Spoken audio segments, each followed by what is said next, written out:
Amrit Thomason. Encouraged by Biden immigration and border policy, a huge caravan of migrants is trudging north through Mexico, seeking to join the millions of other illegal immigrants who have arrived in the U.S. under President Biden's watch. With cars whizzing by, this caravan of some 6,000 migrants have been walking for miles from near the Guatemala border in the hopes they can reach the U.S.-Mexico border to make their case. In Spanish, Marvin Flores says this is not how his family expected to spend their Christmas away from home.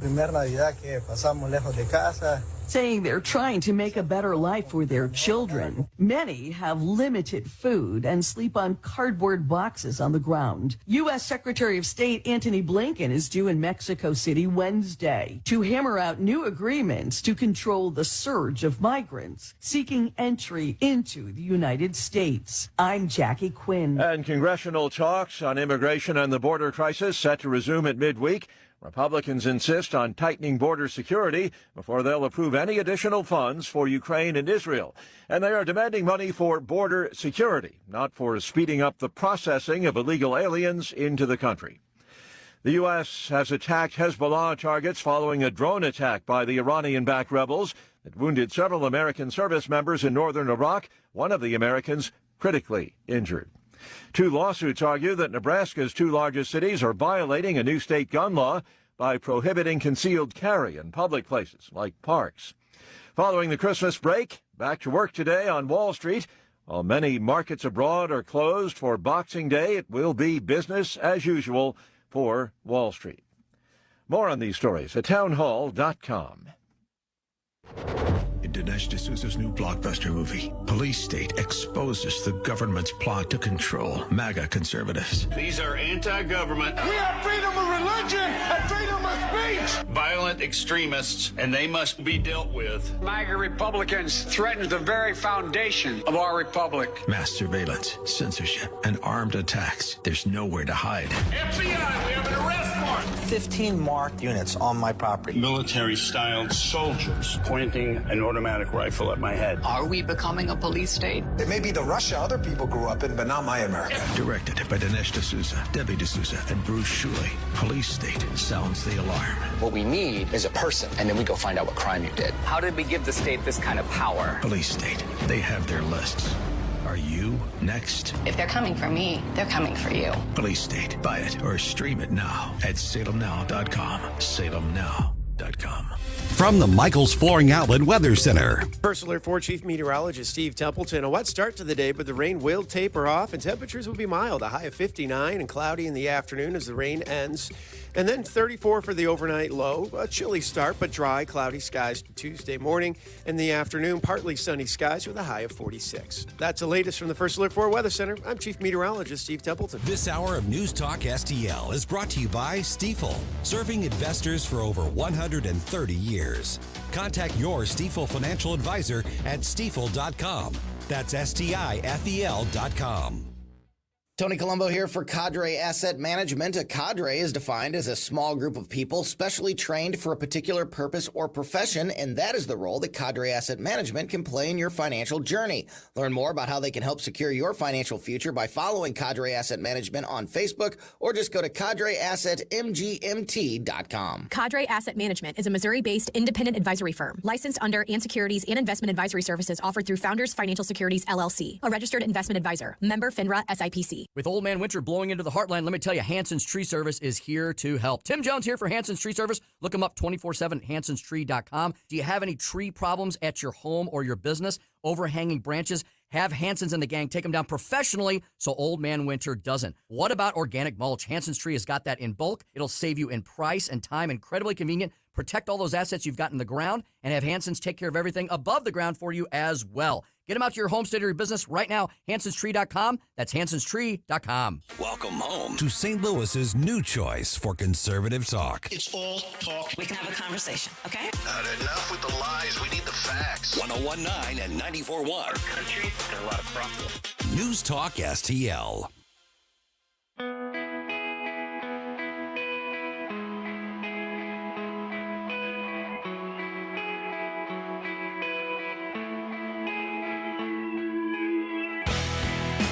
This is Larry Connors. Make sure you're listening later today at 6 o'clock on News Talk STL for my show, Larry Connors USA.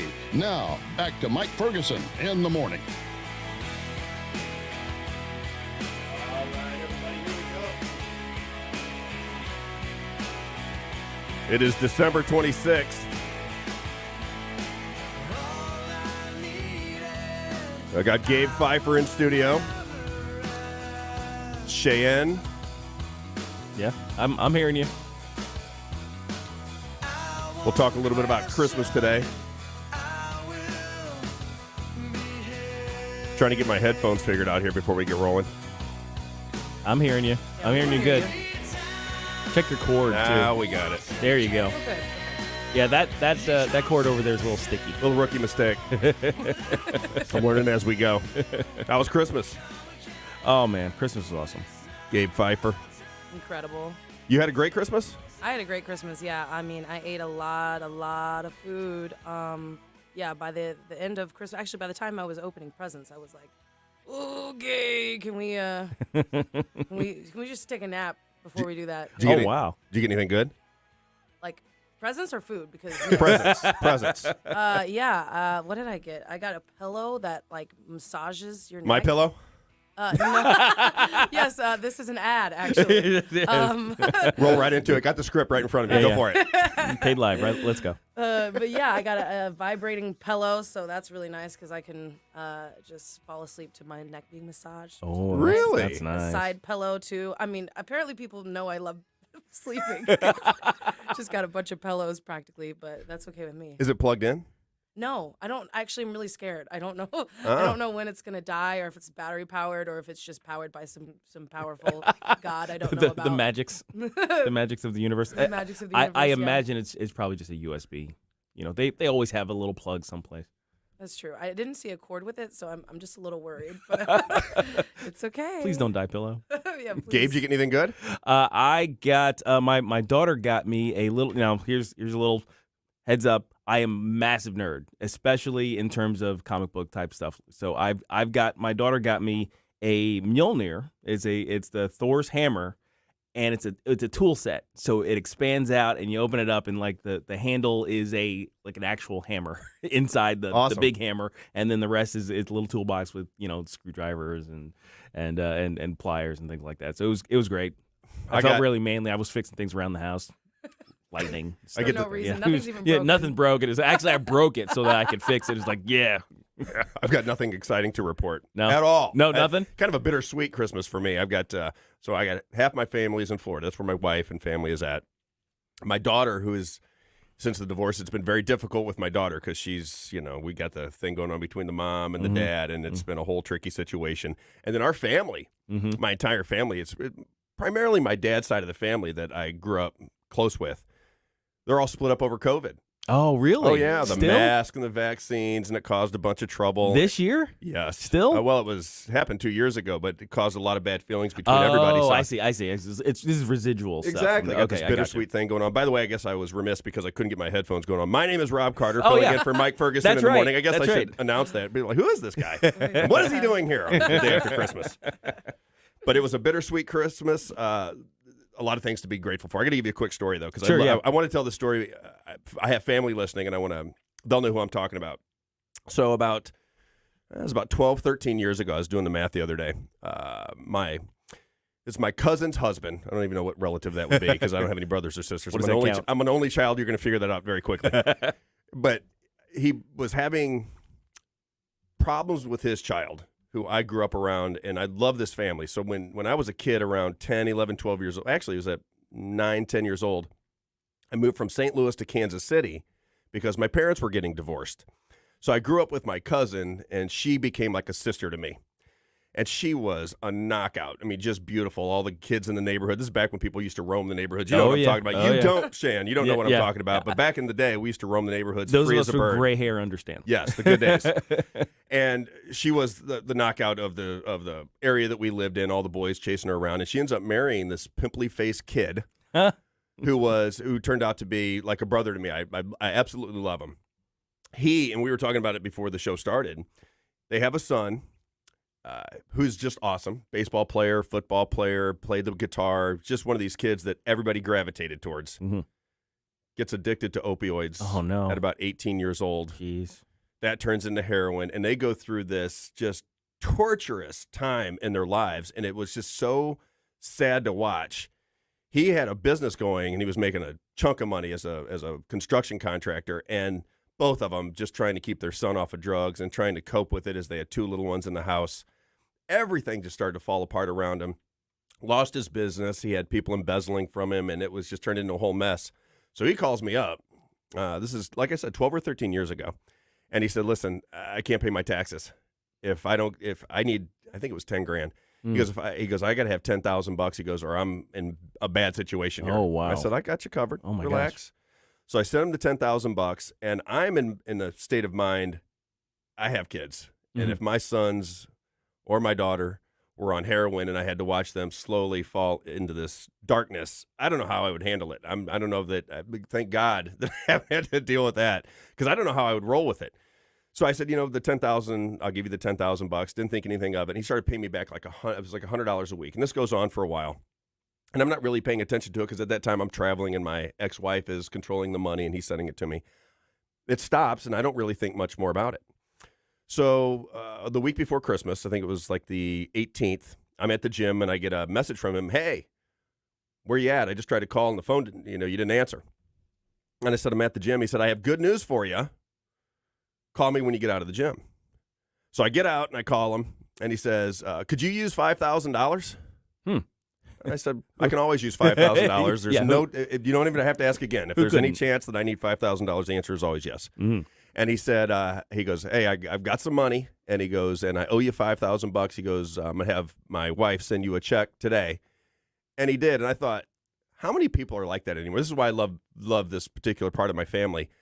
12 years ago, he borrowed $10,000. He must have paid back at the $100 a month, must have paid back $5. I don't even know that he owes me money anymore. I've completely forgotten about it, didn't think anything of it. Right, you let it go. But it was so in his mind that he needed to pay this debt back to me that 12 years later when he comes into the money, sends me a check a week before Christmas. And I could use it this particular year, so he sends me a check right before Christmas for the money. And I thought, wow. This is what I mean about bittersweet Christmas. And then the other thing I had to get out is I said our family were kind of split through COVID. So we have part of our family, and even my oldest daughter and my aunts, her daughters, they were very into COVID. I mean, they were into it. You know what I mean? You couldn't come over. You couldn't hug them. Everybody had to wear 3 masks. They had to have dinner outside. It was the whole thing, if you remember what was going on during the COVID situation. And I'm on the other side of the fence going, this is insane. This is, we got to move past this. This is not right. This is breaking everybody up. This is no good. Right.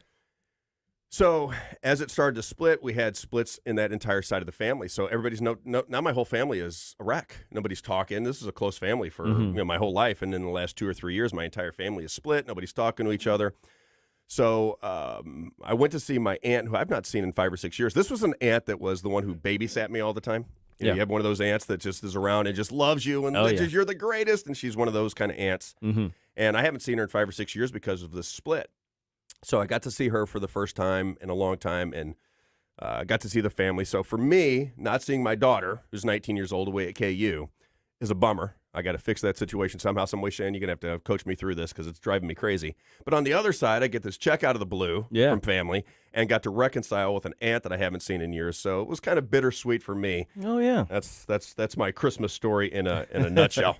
That's interesting. It sounds a little bit like a movie. You know what I mean? It's like there's stuff. There's so much drama and stuff going on.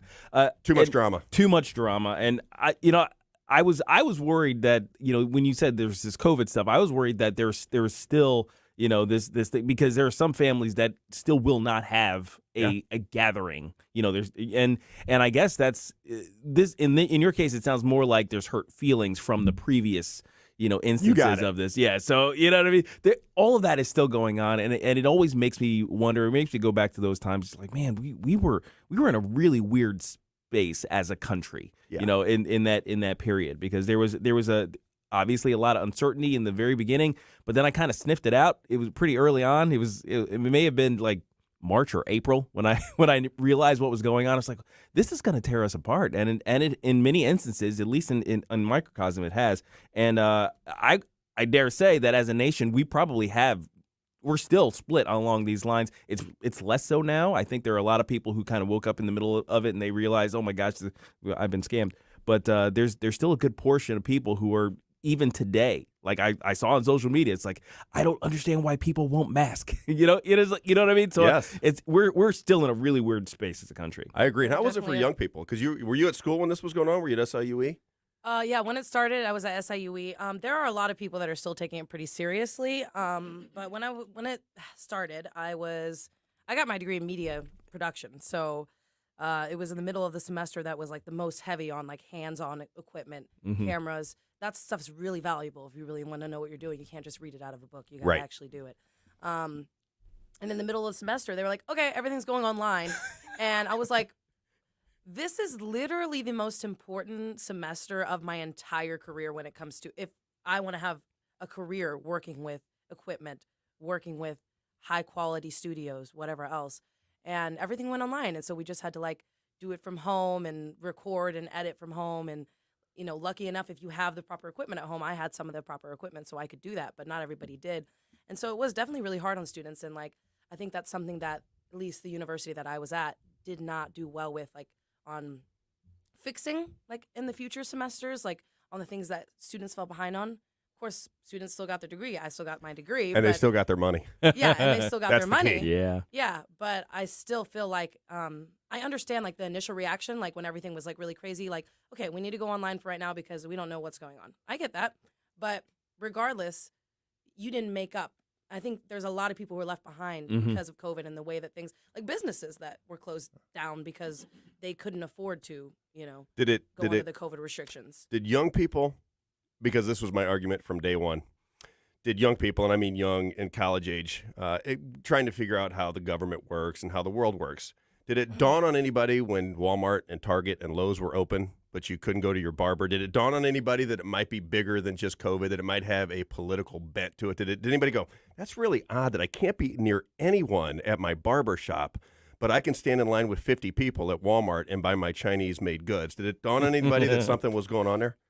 I mean, that's an interesting concept. I really didn't even think about that. I think more so it seemed like, I mean, first of all, I believe in science, but at the same time, there are skewed estimates of science and skewed experiments that happen, and you really don't know what the truth is half the time. But that's the beauty of fake science. Yeah, that's the beauty of pseudoscience. That's the beauty of things that people don't really understand, because you can be manipulated when you don't understand things. That's the beauty of science, because this argument went down with everybody in my world. I started reading the science immediately. I think I said this, told you this story last time. I was in China when it all went down. So being a media person, you must have studied propaganda at some point, right? Oh, absolutely, yeah. Edward Bernays and Sigmund Freud and all of these type people, and they talk about how propaganda and the conditioning of the mind works. It's why we eat bacon and eggs for breakfast, because they sold it as a breakfast food. There's no other reason to eat it for breakfast other than you've been trained to think bacon and eggs. And we've been told breakfast is the most important meal of the day. Yeah, exactly. You got to eat that first. So when it was going down, I was in China and I saw the propaganda in China because I just happened to be in China on business. And it was happening in China before it started happening here. So when I got back, I'm like, well, something's going on. And then as it started to roll out, I watched how the rollout started. If you remember, just think of some of these things and how crazy they were. Non-essential workers. How would you like your government to call you a non-essential worker? You're trying to raise, now you don't have any kids, I would assume, Shan, you're very young. But it's just to say you got 3 kids. And your government is taking you out of the workforce and saying you are a non-essential, the words, non-essential we don't need worker. You. Yeah, we don't need you. I mean, you're really irrelevant to what we really need in the world. You're just taking a paycheck, but we don't really need you. For your government to say that and then to shut down all of the small businesses and keep all of the large corporations. Essential workers are McDonald's workers? Exactly. Essential workers were at Walmart. People who make your fast food essential? Yeah. At Walmart, they were very essential. And let me make it clear, everybody in the workforce deserves respect, but I'm just saying that regardless, the corporations and the fast food, that's what's essential to us, apparently. But that's what the government decided. It's true. That's what I mean. And the thing that bothered me the most was when you were explaining that to people. You're saying, look, and just open up your mind. I'm not, I get it that you're very scared that we have this thing coming down. We're all worried. Could you possibly get your mind around the fact that the government may be pulling one over on us here? This may not be what you expect it to be. And I can tell you that 9 out of 10 people that I talked to back in those days could not wrap their brain around the fact that the government would do something so monumental. Yeah. So over the top, crazy. And I said, well, let's see how it plays out. And then over time, people started to recognize it. And to your point, yeah, a lot more people are starting to recognize there was more to it than there's this virus that we don't know what's going to go on. And if you touch somebody, remember at the beginning, you had to wipe your food down. I got caught in that. I got caught in that. And let's talk about that at the end of the break, because I have a slightly OCD personality. So they caught me. They caught me, and it was a revelation. I was wiping my freaking food down, and I'm like, why the am I doing this? because I am a scientist, and I decided to actually. You are? Yes, and I decided excellent. to read the science. So yeah, we can talk a little bit more about how all that worked. Stick around. We got more Christmas stories. We'll be right back.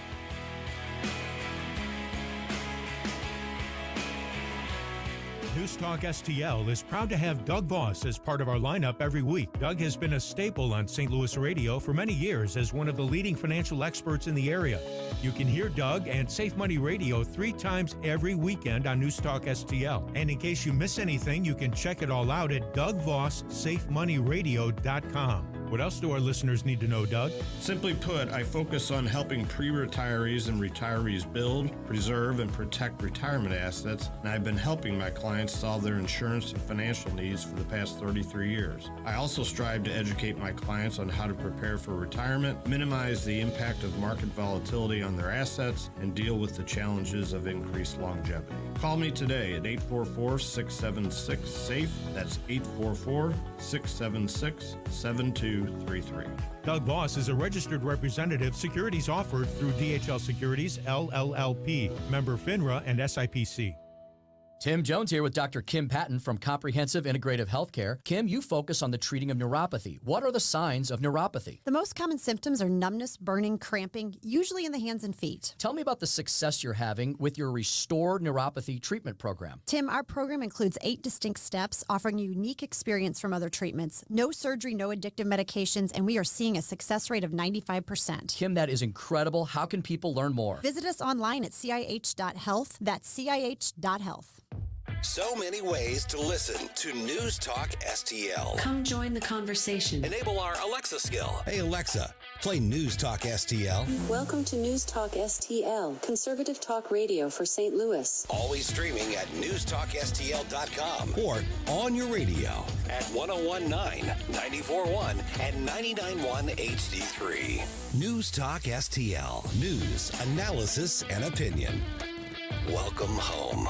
This hour of Mike Ferguson in the Morning is brought to you by Stifel. Request a portfolio review from your Stifel financial advisor at stifel.com. That's STIFEL.com. Hello, with cameras spinning below. There's someone watching us, you know.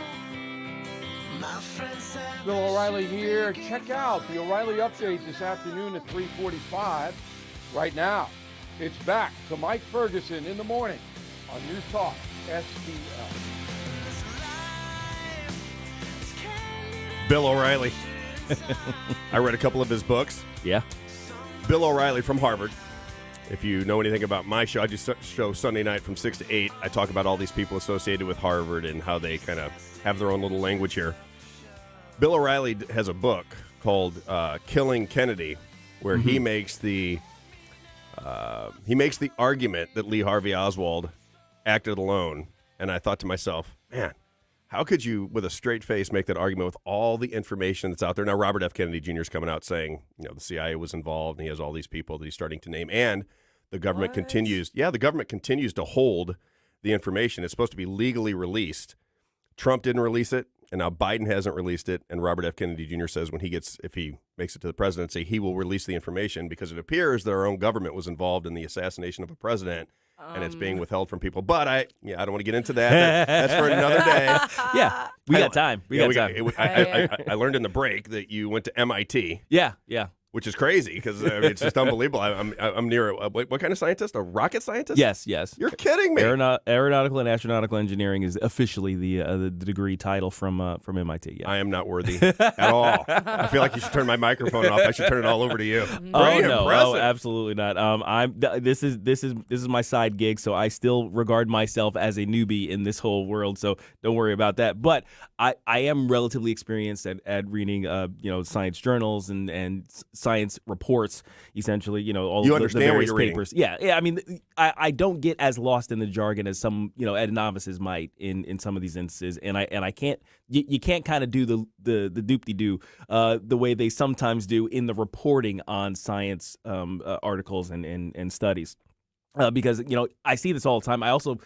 By the way, I also took a few courses in science journalism, science writing, so I understand how narrative building works from that regard too. So when at the very beginning of the whole pandemic, I was caught like everybody else off guard. It's like, wow, this is a really big deal because they're telling me this is a really big deal. There are people in white coats who are standing in front of microphones that have the seal of the United States of America on it. So they're the important people, the white coats who understand. They get all the funding. They have the highfalutin position of being able to be spokespeople for the people in charge of the nation. And they told me this is really serious. Wipe down your food. So I said, okay, they must know things that I don't know. I'm going to take their word for it because they are the experts. That is how I approached it. Because look, I don't know. I don't like people coming into my space and saying, I don't think you're right on this. It's like, I'm the expert on this. Please just take my word for it. So I gave them the benefit of the doubt. They have degrees behind their names that say I'm supposed to trust them. So I trust them on some level. You trusted the science. I trusted the science, and they told me to wipe down my food. And I'm a slightly OCD person. I'm a little bit on the spectrum. I think most people who go to MIT are a little bit on the spectrum. I have a firsthand experience on this. So I'm doing this. I do all the grocery shopping for my family, and it had to be like the second time I had gone out to go grocery shopping during the pandemic period, and I'm wiping down all the dang food, all of the freezer bags and things like that with one of these moist towelette things, and I stop and I think, like, wait a second. And I just kind of go through a sequence of the things that I actually already know about viruses and disease transmission and things like that. I mean, it's not my field of expertise. The basics. But I do understand the basics. It's like, wait a minute, this doesn't make any sense. So then that drove me into actually looking at the science. Okay, what does the science say about this? What is COVID-19? What are this category of viruses? Because that's another thing. This is colds. This is the same category of virus as the common cold. It's these types of viruses. This is just a novel mutation of it. So I started looking at all the science behind masking and things like that, because they've done plenty of studies on those things for 100 years. For a long time. And the more I read, I was like, they're just straight up lying to our faces here. Yeah. It's like, wait a second. Just 5 minutes ago, this was the case, and now you're telling us this is something else. Herd immunity was a thing, and then it wasn't. And I watched them change the data. No, actually, you bringing that up just like popped in my mind how insane it was. Because at first, Shan, this is why we do the show. Go ahead. Right. But like, you're welcome. Yeah. Pop. Insanity. At first, they were like 2 weeks. If you get COVID, you need to have 2 weeks isolated in a room. You cannot see anybody, and then you can go back to work after. Everything will be fine. And then a year in, they go, now it's 5 days. Actually, you what they said, maybe they said a week at first, and then they went down further because they realized, telling people you have to be at home for 2 weeks isn't actually helping the workforce or getting any work done. So now we have to tell them what works for us to keep our country going. 5 days should be enough. It's fine. It's fine. Let's that's change scary, because if it's all true and if it is really dangerous, if COVID-19 is really dangerous, you going from 2 weeks to 5 days. That's a big deal. Is a big deal. Mm-hmm. Yeah, absolutely. And there are various things that I noticed along the way. Like once I noticed that the white coats are lying to us, and I started calling them the white coat mafia. It's a term. Darth Fauci. That's exactly Darth Fauci over here. That's one of the terms I coined on this show. The white coat mafia. When they decide to tell us something like I'm immediately skeptical now. And at this point, I'm just like, okay, you guys are. It's like I believe nothing. You have no credibility for me, because the thing is, if a magic 8-ball has a higher level of accuracy than you do in predicting how things go, you're worthless. You're garbage, especially in a scientific realm. So. Yeah, so we had the 2 weeks to slow the spread. Remember, that was the original idea. Yeah, Trump came out behind the lockdowns, and everybody was first like, all right, it's like if that's what we need to do to stop this, because we were all in agreement. 2 weeks, everybody just take a 2-week vacation, and then we can get back to business. Everything will be fine. We'll get to herd immunity, and we can move on with our lives. That was the line that we were being fed. And then like a year and a half in, they're like, maybe we'll think about reopening schools. You've been lying to us the entire dang time. And I don't. Up a whole other topic. And the schools. Because teachers, my mom's a teacher. Oh, okay? yeah, Teachers have been suffering, and students have been suffering. I work with a nonprofit, Mission St. Louis, that works with kids. And to see the way that they are so reliant on electronics now, and how hard kids are having such a hard time connecting to other students. And it was only like a year or maybe a little bit more for certain schools that they were kept at home. And that's just Missouri. Down, they're learning so much. I mean, kids are so far behind in reading and math and analysis, social development. Social development is so important. And I mean, I'm not a scientist. Okay, I don't know if it was great or not that we stayed at home. Was not great. We stayed at home for such a long period of time. I mean, based on the reaction and what happened, I'm guessing it wasn't great. Right. But I'm not a scientist, okay? But what I do know is the effect that it's had on children, Yes. and it's had on people's jobs and people's livelihoods, and that can't be underestimated. Well, and the thing is, the way science is supposed to work, it's supposed to be, first of all, representative of reality. It's like, okay, we see this condition, and now we've been able to repeat the circumstances that create the condition. So now we can predict what's going to happen in the future based on these set of circumstances. So that's generally, speaking, how especially science as it relates to human beings kind of goes. So it's like, okay, well, here's what happens when you cover children's faces for a year and a half. Oh. And it's been bad. It's been horrible. There are 3-year-olds who don't understand what the lower part of your face is supposed to do when you represent various emotions. I didn't think about that. 3 is when you develop your ability to understand nonverbal communication. And we took half of everybody's faces away for a year and a half. For nothing. And that's the other thing. Children this is like the only virus we've seen in the last 2 centuries that did not have a significant impact on the very, very young. Usually, the way viruses work, it's the very young and the very old are the most susceptible. This is one of the only viruses we've ever seen where it's just like kids have almost a 0% chance of dying from this thing or even getting it with symptom expression. That we found over time with the studies, and we knew this early on. And that's the other thing. That's the thing that really got me was we knew early on. It had to be like April of 2020. Like this is early. That's we had already done our 2 weeks to slow the spread, and by then we had plenty of data from around the world because there were other places who had gotten this earlier than we had. And it said that basically, unless the child also has comorbidities, specifically cardiovascular or respiratory comorbidities like asthma or things like that, there's 0 chance that it's going to kill them. Almost 0 chance that they're going to be hospitalized, and 0 chance that it's going to leave any permanent damage to them. But we did all this permanent damage protecting them. Gigantic. Remember what Trump used to say? What was that? The cure can't be worse than the disease. The cure can't be worse than the disease. Well, all of the cures were worse. They turned out to be worse. Everything they touched made everything worse. And, I make this commentary to everybody. I just cannot believe it was all a mistake. What the government got out of it, whether everybody was involved or just the top-down, approach. They got $8 trillion in spending. They love that. They love to spend that money. That was huge. They rearranged the way people worked because everybody was working remotely from home. They were able to separate people, and they were able to divide people. And if you have a system takeover, which I believe is what is happening, and I know people have a tough time believing it, but America is susceptible, just like every other people in the world. They're susceptible to propaganda. They're susceptible to tricks. They're susceptible to games. And when you have I was watching football yesterday. How much more time do we got? I want to tell this quick story. 30 seconds. I'm watching football yesterday, And every commercial, I said to my dad, I said, this is just one long Pfizer commercial with football to interrupt it. And once you understand that kind of money, if it was, and I was telling you earlier, if during the commercials, if it said brought to you by the Sinaloa drug cartel, everybody go, what in the world? But if it's Pfizer and it's legal, then it's completely different. Take their opioids. It's going to be great for you. They're non-addictive. Ridiculous. Yeah. We'll be right back, everybody.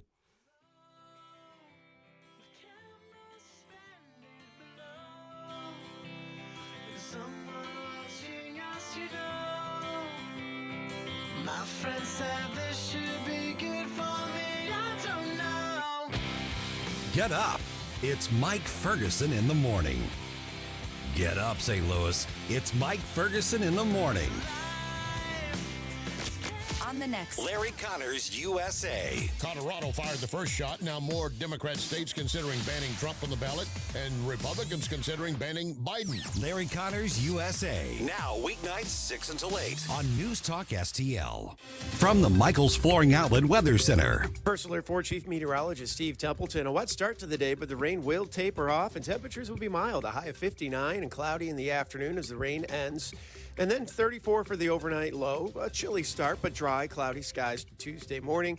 In the afternoon, partly sunny skies with a high of 46. That's the latest from the First Alert 4 Weather Center. I'm Chief Meteorologist Steve Templeton. Hey, Tim Jones here with Tony Colombo for our friends Rodney and Jen Wallner at the Wallner Home Selling Team. If you're thinking about taking advantage of the market and selling your home, don't wait. Call the Wallners now. Put St. Louis's #1 home selling team to work for you. Rodney and Jen have the experience and work ethic that sets them apart from all the rest. That's why they sell 15 times more homes per year than your typical realtor and have so many qualified buyers right now. They'll guarantee to obtain you an offer. The results, Tony, speak for themselves. That's right, Tim. In fact, I recently benefited from those results personally. My wife and I couldn't be happier with the job the Wallners did for us, selling our old home in less than 2 days for significantly more than we were asking for and finding us the perfect new home. Like so many others, we loved working with Rodney and Jen, the Wallner Home Selling Team with Berkshire Hathaway. So if you're thinking about selling your home, don't wait. Call the Wallners now at 314-810-SOLD. That's 314-810-SOLD.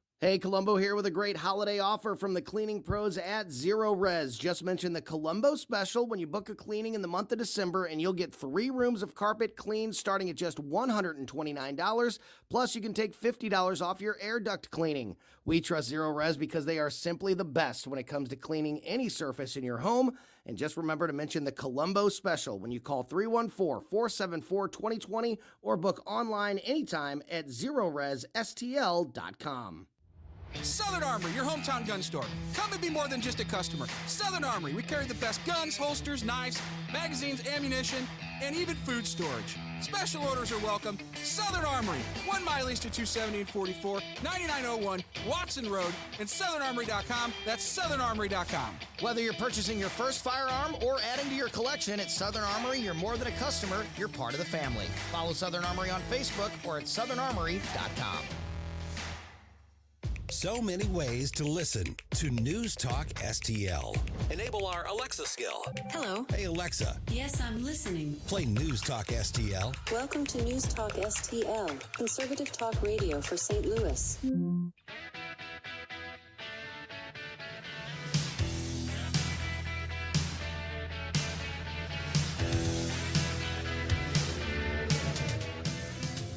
Hey everybody, it's Rob Carter. Join me on Sunday nights as I challenge our politicians, expose the political press, and analyze pop culture. It's the Rob Carter Show on Sunday nights from 6 to 8 p.m. Now let's get back to the best men's league over 40 backstop in St. Louis. Mike Ferguson in the morning. I love that. Yeah, Mike really likes that. Did he spot, like that by one? the way. Yeah. When I was reading it, I'm like, oh, I'm going to do this multiple different ways and see which one Mike likes. That turned out to be pretty good. Oh, yeah. That's actually the first time I've heard it. Oh, yeah. Yeah, that's right. Joined by Cheyenne, not Cheyenne. Cheyenne, she makes it very clear. It's Cheyenne, not Cheyenne. I like that, by the way. Cheyenne. Cheyenne. So people say Cheyenne, but it's Cheyenne. Cheyenne. Yes. Cheyenne. technically. That's true. But it's Cheyenne. fine. When people say Cheyenne, it's just because we're American, so we go, eh. You're not wrong. Yeah, so. and you're not Gabby. I'm You're not Gabe. Gabby. I'm Gabe. Yes, You're exactly. not Gabby.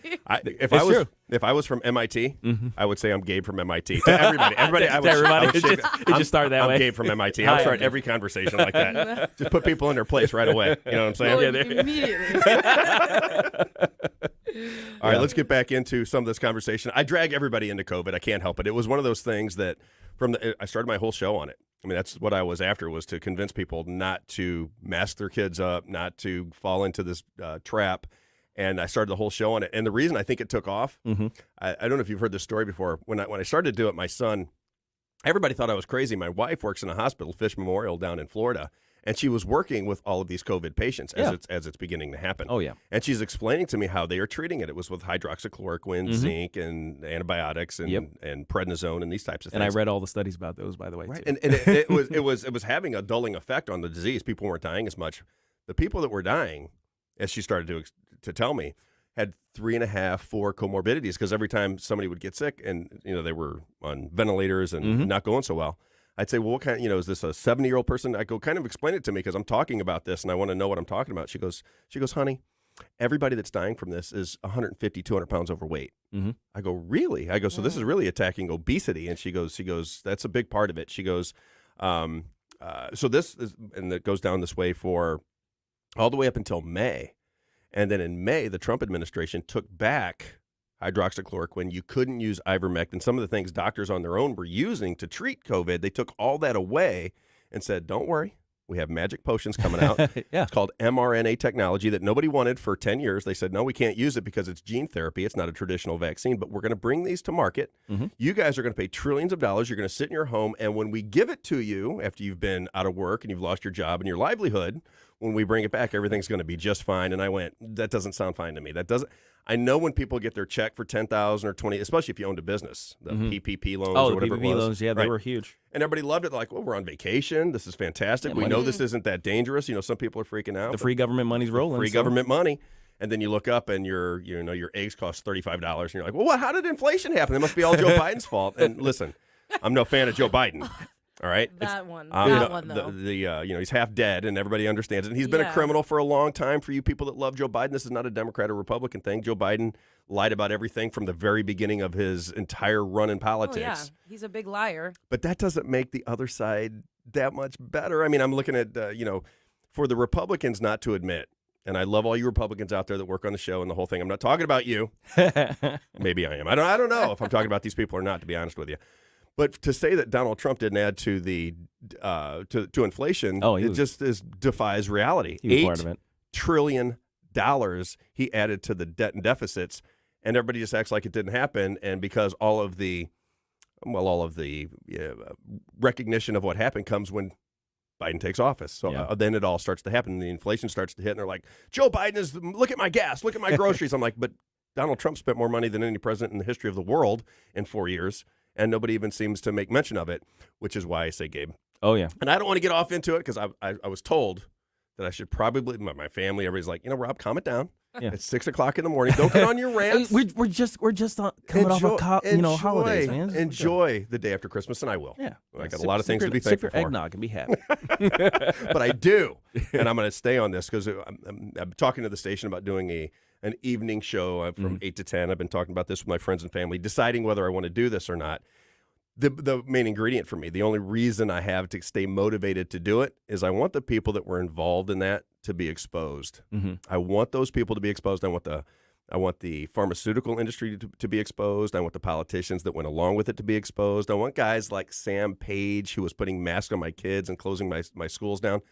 I want those people to pay some form of a price. I want it to be exposed that these people were lying to us. I mean, he's supposedly a doctor, this Sam Page. I don't want to get into him, because I'll get on a rant, and when I hear his voice or name, it makes me uncomfortable. Oh yeah, but me too. What he did in St. Louis was so unbelievable, and he's supposedly a doctor. Now, his family may be very nice, and his kids, I don't want to, to where he can't walk out in public.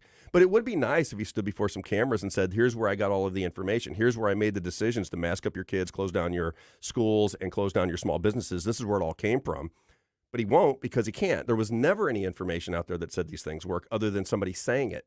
like you said. Oh, yeah, the White Coat absolutely. Mafia. The There was White Coat never, Mafia, There absolutely. was never data anywhere, and this brings me to another topic I want to bring into your attention. Oh, yeah. Do you know Mark Siegel, the guy that's on Fox News? He's the resident doctor. Oh, I think so. I think I've seen him a couple times. Dr. Mark Siegel. Doctor. Everybody loves him because he's kind of this affable guy. Mm-hmm. When this was going on, he said he had like a 99 or 98, 99, 100-year-old father, Mm-hmm. and that he took hydroxychloroquine at the time, and it worked. So this is what he comes out and says during the COVID crisis. Mm-hmm. He was just on recently, and they said that 185,000 additional people have died post COVID-19. So after all of the virus is killing everybody, and post that time frame, 185,000 additional people have died this year versus that time frame. And they're speculating on what it was. Mm-hmm. And he basically mentions everything. And at the very end, it goes, and the vaccines, they may have something to do with it. Spike proteins and all that. Spike proteins and all that. I can tell you from observation that the vaccines didn't do what they were told, what we were told they were going to do. And they hurt a lot of people. In my life, I got to watch it. I got to see it. So I'm traveling coast to coast. And when we were talking about, people are freaking out, I have asthma. I was in the hospital twice for asthma. That's a comorbidity. Everybody was telling me I was going to die, this and that and the other. And I'm like, well, I got to work. Yeah. So I'm going to go ahead and roll with it if you don't mind. I was going from L.A. to St. Louis, back to Orlando, up to New York, into San Francisco, all over the place. No mask unless somebody, forced me to wear a mask. And I never had any real issues with anything.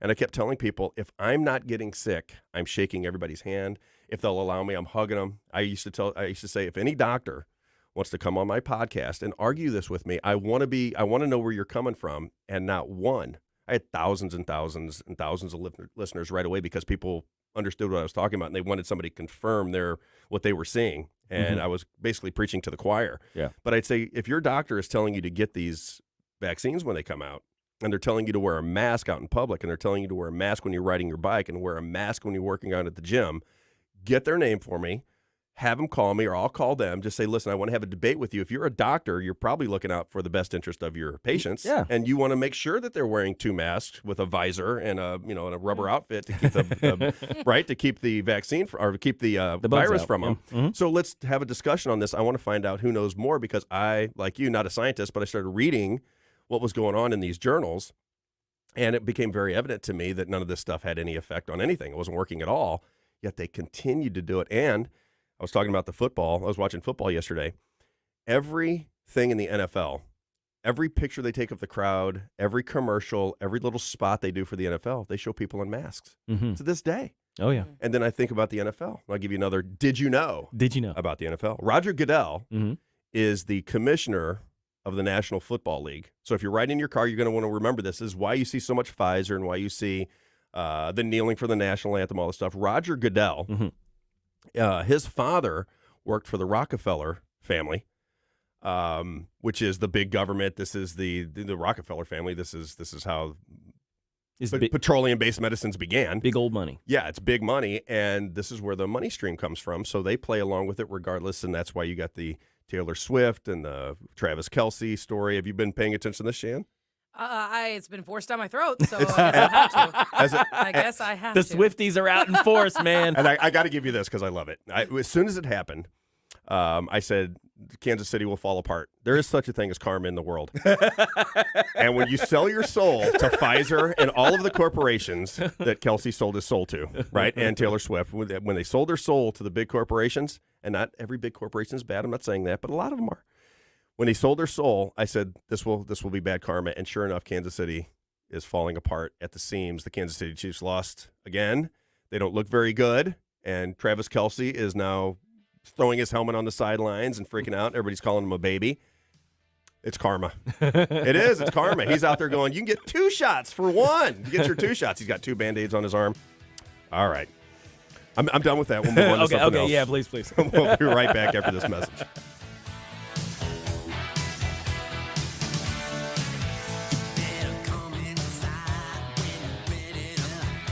Get up, St. Louis. It's Mike Ferguson in the morning.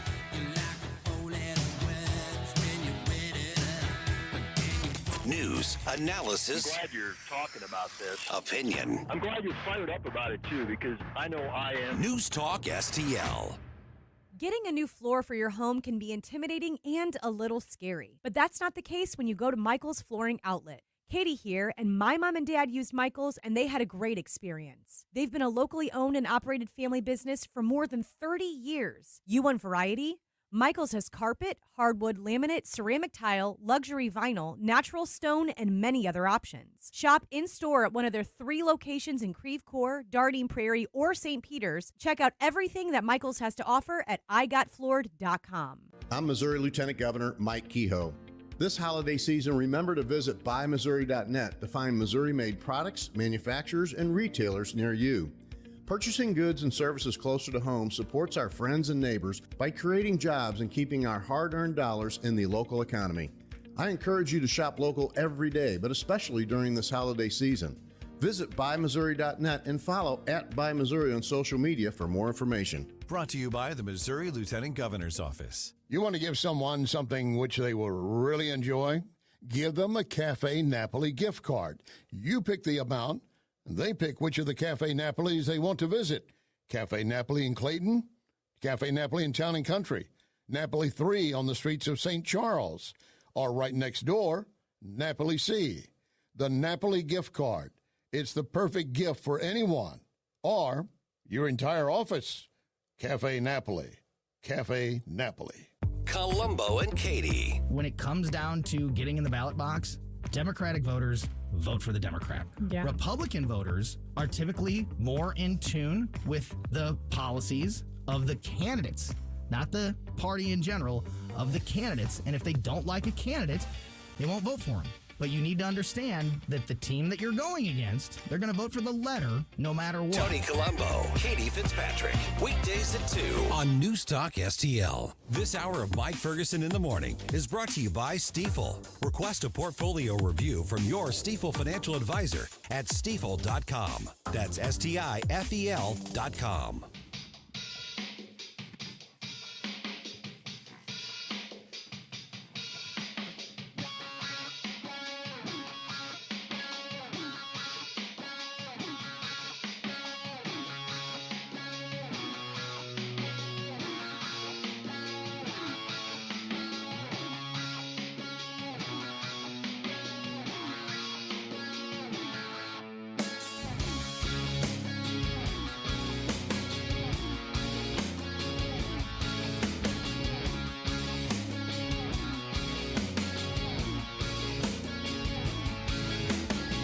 Sometimes you catch all the garbage and you pay for things that you don't want, but then you break through the bottom. Bill O'Reilly here. Check out the O'Reilly Update this afternoon at 3:45. Right now, it's back to Mike Ferguson in the morning on News Talk STL. Don't want to float in. All right, everybody, welcome back. I'm going to lift you back up again. I know I keep dragging people down. I just cannot help myself. You can't help it.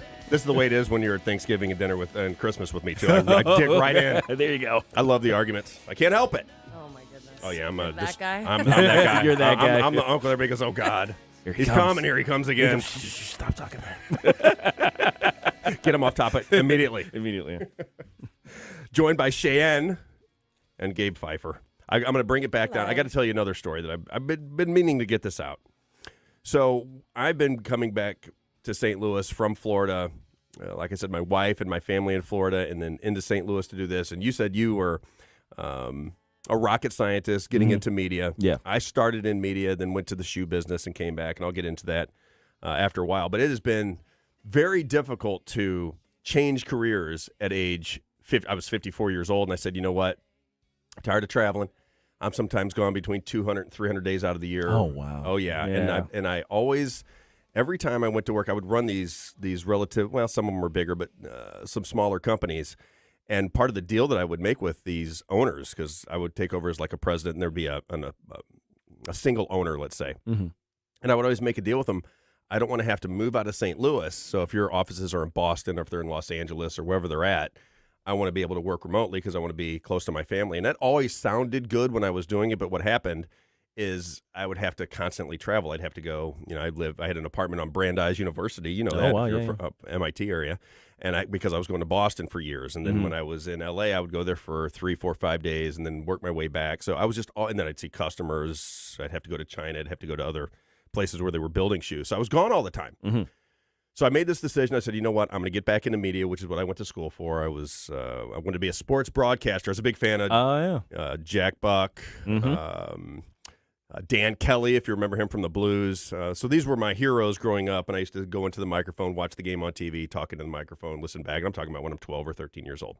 So making this switch back over has not been an easy move for me simply because it's, you're outside of your comfort zone. The shoe business is very easy. I've known it since I was a kid. Sure. I know all the people. I know all the games. I know how the system is working. So I get back into St. Louis, and I'm telling everybody that I'm making this career change. All of my friends and family are okay, and you kind of find out who's supportive of it and who's thinks you're a little bit crazy. And one of my closest friends in the world, and I don't want to get into that, but he died in like the late 90s, and I was really close with his family. So his sister, Pam, who's like a sister to me, she calls me up. She goes, Rob, this is, I can kind of tell from talking to you that you're riddled with some anxiety here. I got to calm you down a little bit. And I want to introduce you to some people that I think can put you on the right track. And she introduces me to this woman named Tessa Greenspan. Have you ever heard this name before? No. She wrote a book called From the Outhouse to the Penthouse. She's 83 years old. And she sets up a lunch with this Tessa Greenspan. And I meet her, and she's absolutely lovely. She's 83, going on 25 years old. She's got the greatest sense of humor. She's sharp as a tack. And she starts telling me about her life. So before she even gets into me, she starts explaining her life in this book that she's written and so forth. This woman's 83 years old. She's the product of a rape. Her mother was raped. Her mother lost her leg when she was young. And they were literally living in dirt floors, outhouses back in Arkansas in the 40s, 50s, whatever time frame. And she starts to build her life, and she learns from a very early age to stay positive. So she gets married, and they own this farmer's market. If you're around town, you might remember Sappington's Farmer's Market. Built this into a nice little business. And sure enough, she gets embezzled, and she ends up in a bad situation. She's my age. She said, Rob, I was in my 50s. I was down $1 million. I had this business, and I had to dig out of it. I just decided I'm not going to quit. I'm going to make this work. So she rebuilds this entire business, ends up selling it for a bunch of money, very wealthy lady, and she starts explaining to me how to retrain my brain. And it's working. I got to be honest with you. It's working. She goes, you have to retrain your brain. So she has me doing these exercises, meditation. She makes me write down every day when I wake up, why am I, and she says, picture what you want to be off into the future. Why am I so lucky to have my wife? Why am I so lucky to have all of this money? Why am I so lucky? And she goes, why am I? And she goes, and you write it down every morning. And I go, is this just kind of a conditioning of the mind? She said, exactly. She goes, the more you write it, she goes, your hand, when you write it down, makes a big difference. And she goes, people that are successful have to learn how to think in terms of success, because worry and anxiety is counterproductive, and you have to learn that. And it's been working for me. I do it every morning when I wake up.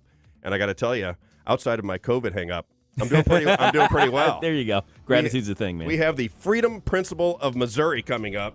Byron Keeling going to talk about how to save St. Louis, I believe. We'll be right back.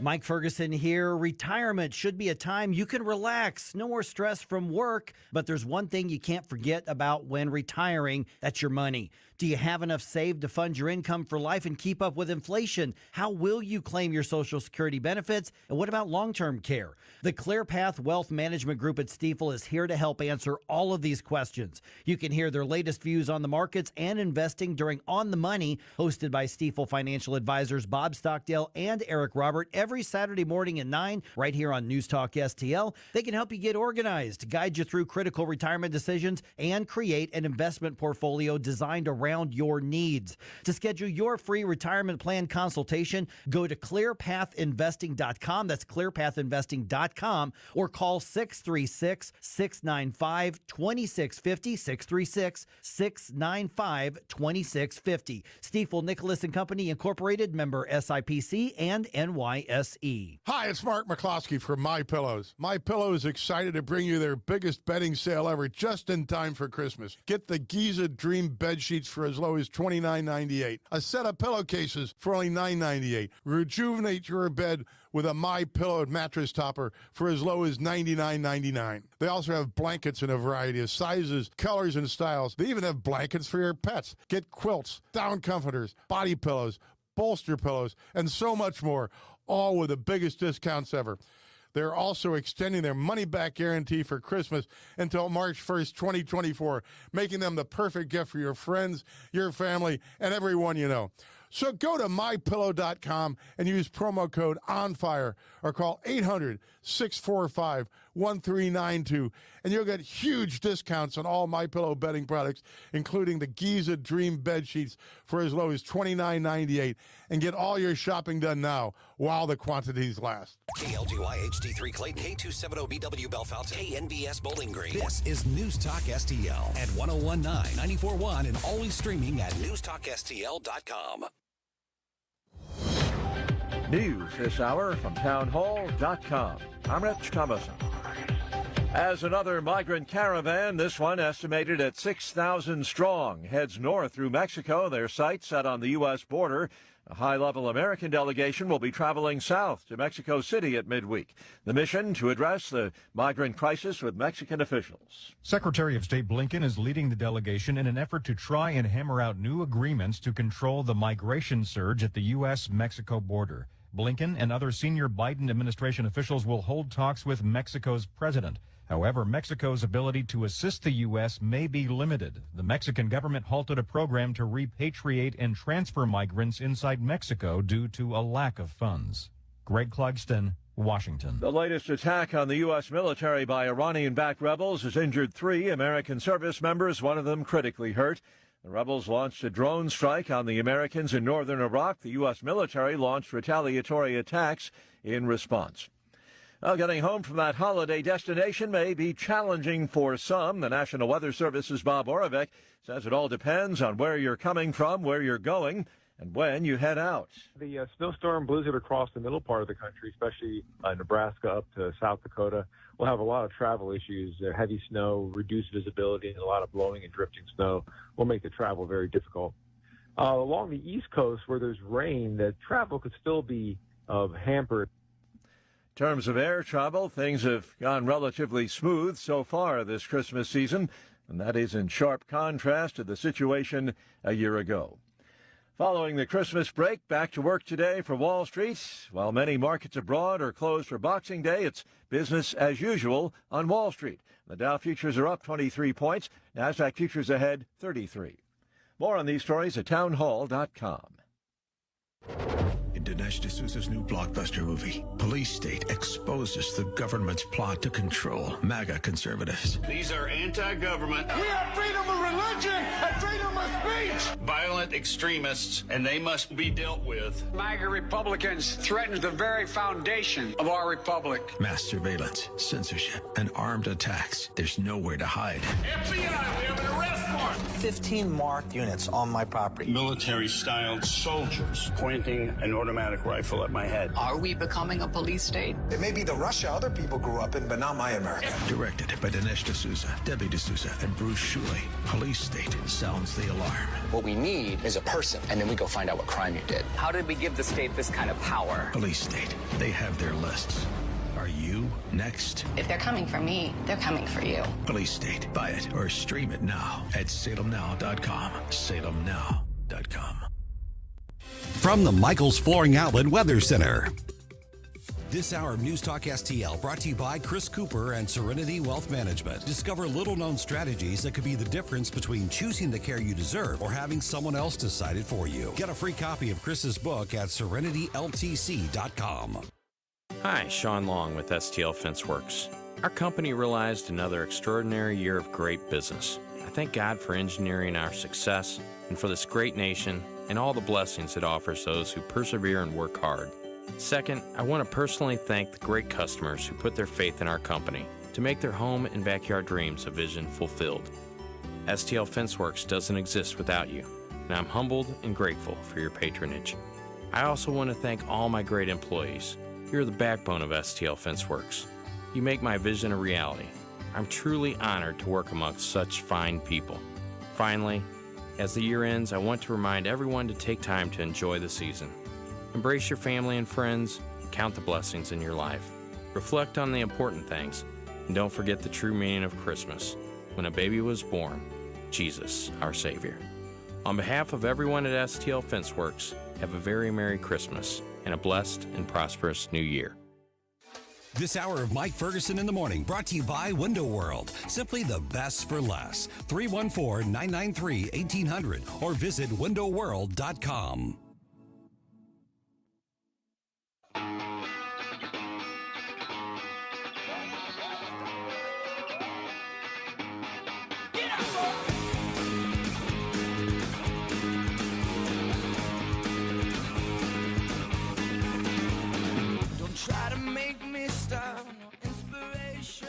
Hey everybody, it's Rob Carter. Join me on Sunday nights as I challenge our politicians. I expose the political press, and I analyze pop culture. It's the Rob Carter Show on Sunday nights from 6 to 8 p.m. Now let's get back to Mike Ferguson in the morning.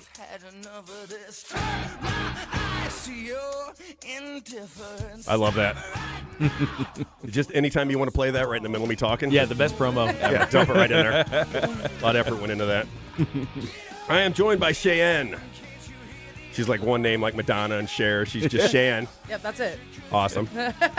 And Gabe Pfeiffer, who I'm meeting for the first time. Gabe. Hey, how's it going? I'm enjoying it, my friend. Absolutely. And we have on the line, or getting on the line here very shortly, Byron Keelan, Freedom Principle, Missouri. I believe these guys are trying to protect the Constitution and get some politician and social engagement into protecting our constitutional rights. Welcome. Welcome. Byron Keelan. All right, Byron, what do we got going on? What are you up to with the Freedom Principle, Missouri? Well, there's two things. The first thing is we're working in conjunction with our, with News Talk STL to promote or to conduct a town hall in the city of St. Louis on Friday, January 12th. And it's called Building a Better, Safer St. Louis City. And the purpose is to bring the top legislators from Jefferson City into St. Louis and kind of help the citizens of St. Louis understand what's going on in Jefferson City and how they are actually addressing the problems going on in St. Louis City. We're having it at the Immaculate Heart of Mary Catholic Church on, like I said, Friday, January 12th from 6:30 to 8:30 p.m. And where can people find that? Because they're going to be driving in their car and they're going to go, I'm interested. How do I find that? Is there a website or something they can look that up to get the address? They can go to our website, freedomprinciplemmo.org, and they can click on there's a flyer on our webpage there. They can where it says submit your questions. And so the attendees that are able to attend in person can submit questions in writing.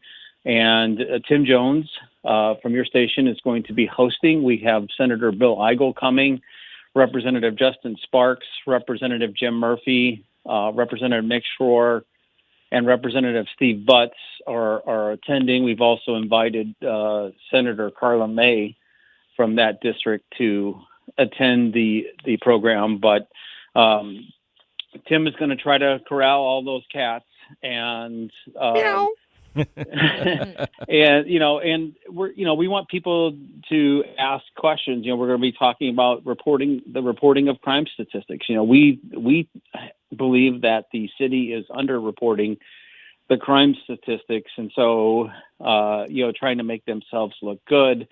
We're going to be discussing St. Louis City police control, whether or not it should go back to the state or not. There's already at least 2 to 3 bills filed in Jefferson City on that. We saw that the Supreme Court struck down the homeless bill that was passed in 2022, and so that's going to be refiled. That bill would have prevented homeless encampments on public property. And then, we're going to be talking about the earnings tax. Why should people have to pay 1% to live in a city that can't fund its police or pick up its trash? And then we see how they the Board of Aldermen are doing everything they can to take out our Second Amendment rights, by ruling concealed carry is unconstitutional or trying to, prevent open carry, constitutional carry. So we'll be talking about a lot of those issues, and then also economic development issues, and then, dealing with the fallout of Kim Gardner. Good morning, Byron. Gabe Pfeiffer here. So, Hey, Gabe. we know that Tashara Jones and the Board of Aldermen are enemies to basically any ideas that we've ever kind of come up with to try and improve public safety and the like. But are there any possible allies within city government at any level who may be kind of on your side, who you may be able to kind of bend the ear on? I'm not really for sure about within city government. I think the sheriff actually is Vernon Betts. We've had conversations with him about some issues.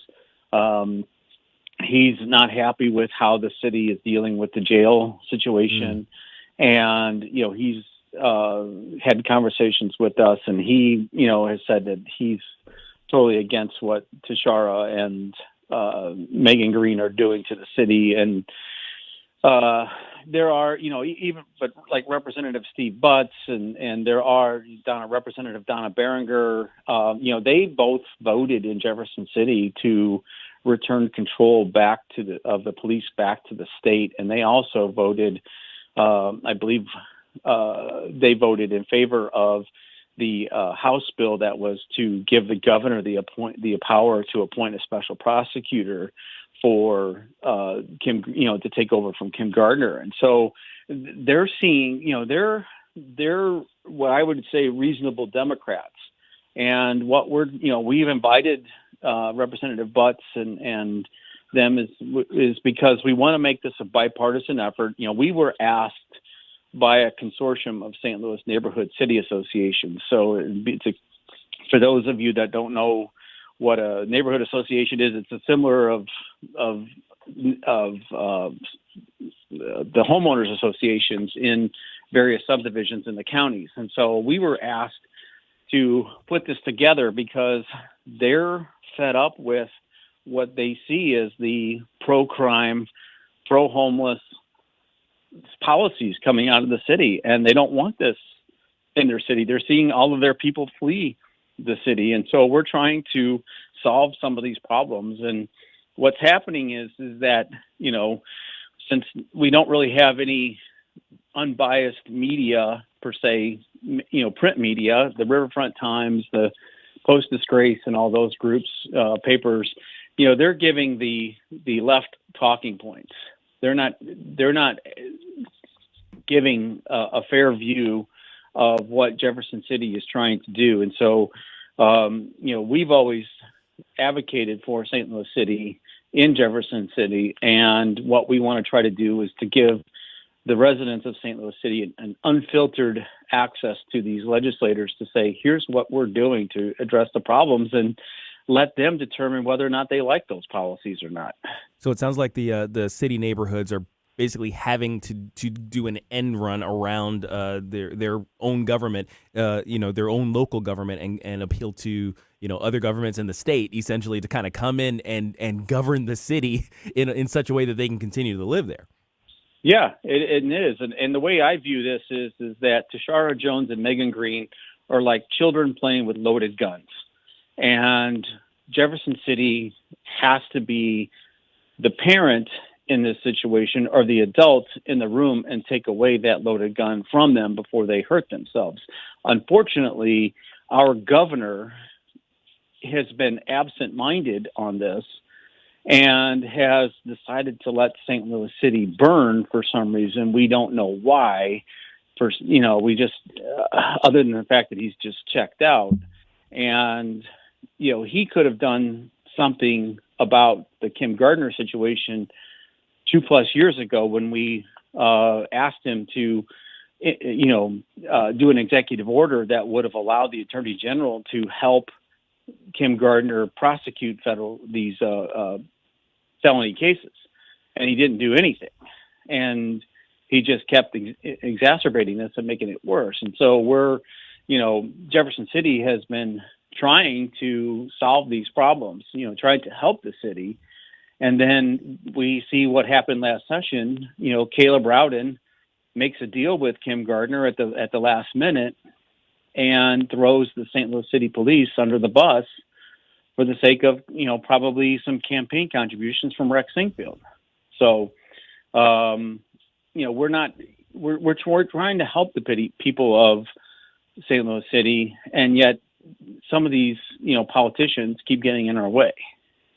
Byron, it's Rob Carter again. I got to tell you, I'm excited for what you're talking about. This is a big topic on my show, and I hope that what you're trying to get across is that the citizens of St. Louis City have got to get involved in their own government. You can't sit back and let people take advantage of you. You can't let your property values go down. You can't have streets where you can't walk and be safe, and you can't have people coming in from the suburbs not feel comfortable to go to a Cardinal game or go downtown. That has to change. And what I always see and what I talk about, and I'm anxious to hear your opinion on it, you have to have elected officials that are willing to stand before you and answer questions of how you're going to solve problems. And if the St. Louis City officials don't want to do it, then Jefferson City should get involved. You have to get the community to put pressure on elected representatives to do their job, because I think there's a lot of shenanigans that go on. And if people aren't invested in their own city, then you kind of get what you get. You got to get involved, and you got to make sure that your elected representatives get to work.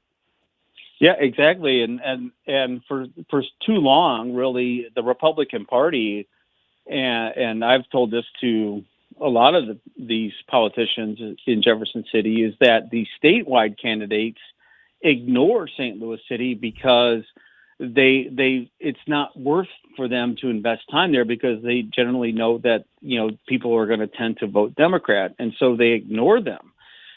They'll make the obligatory stop one or two times, but they don't really campaign there. They don't go door to door. They don't try to appeal to the Black community. They don't try to appeal to the Hispanic community that are very pro family, and they want the police. They want school choice. These things. It's a target rich environment, and yet we're not giving them that alternative voice. And my hope is that not only are we going to give the residents of St. Louis City an unfiltered access to these legislators, but hopefully is that they'll start thinking that, okay, there is another voice out there, and they're going to start listening to this, so that when the next time in 2025, when the mayor's race and when the Board of Aldermen are up for re-election, is that they're going to not vote for the progressive candidate. They're going to vote for the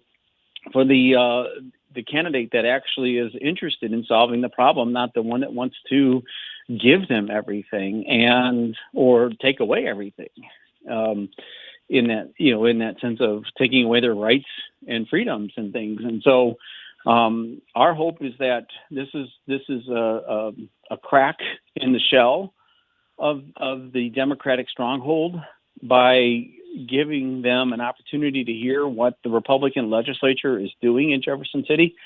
We're not saying that everybody in that room is going to agree with what they say, but we expect it's the first step in trying to open this communication between the residents and to Jefferson City. And we're happy to have News Talk STL, and we're happy to be a part of the process in building that bridge. So Town Hall, January the 12th, and you named a couple of people that I just did interviews with. So Justin, Bill Eigel, Nick Schroer does the show right after me on Sunday nights. And I can tell you from talking to these people, I just did a long hour and 15-minute interview with Bill Eigel. They want to help. I make the commentary all the time. How can you have St. Louis City, home of one of the most historic baseball teams? You got the Arch, you got the riverfront. It should be a mecca. That should be a place that everybody wants to come in, feel safe, bars, restaurants. That's a historic city, and it should be fantastic. And for some reason, it's not. So I'm very, very proud of you and glad that you guys are doing this, because somebody needs to get to it and fix St. Louis City and put pressure on these representatives. So I applaud your efforts.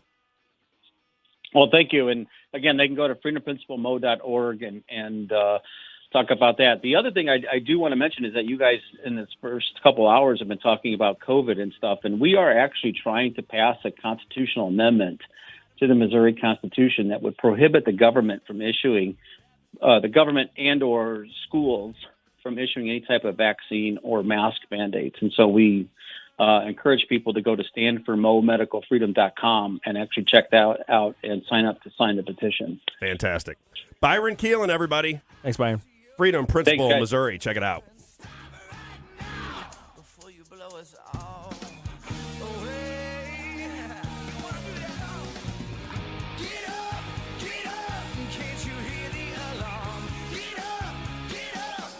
Get up. It's Mike Ferguson in the morning. Get up, St. Louis. It's Mike Ferguson in the morning. Tim Jones and Chris Arps in the afternoon. From the Tim Jones and Chris Arps Show, we wish you all a very, very happy, joyful, and peaceful Christmas. We're back on Tuesday with David Stokes of the Show Me Institute. Live and local, weekdays at 4 on News Talk STL. I'm always glad to have new sponsors, but I have turned some down. See, I only endorse clients if I believe in them. And I've been a spokesman for John Beal for 10 years. Through those years, listeners said they went with John Beal because they trusted me. And just recently, a woman named Mary wrote, "We got a John Beal roof based on your recommendation." Thank you, Mary, and all the others for calling John Beal. 1-800-NEW-ROOF. 1-800-NEW-ROOF. Do you have a car sitting around you want to get rid of? Then here's a great idea. Donate your car and help veterans and their families. Yes, one fast call to the Veteran Car Donation Program and we'll come and remove your car for free. Fast, free towing, and 24-hour response. You can donate most cars, trucks, or SUVs in most conditions. The proceeds raised goes to help active military, veterans, and their families, and you get a tax deduction. All you need to do is make this free call. Get rid of that old car and help the vets. We make it easy. Make this free call now and book your fast and easy pickup. Call the Veteran Donation Program now. Donate your car and help veterans and their families. Operators are standing by. Here's the number. 800-925-1596. 800-925-1596. 800-925-1596. That's 800-925-1596. St. Louis's new choice for conservative talk. Live and local. I need to know what's going on in my city. News Talk STL.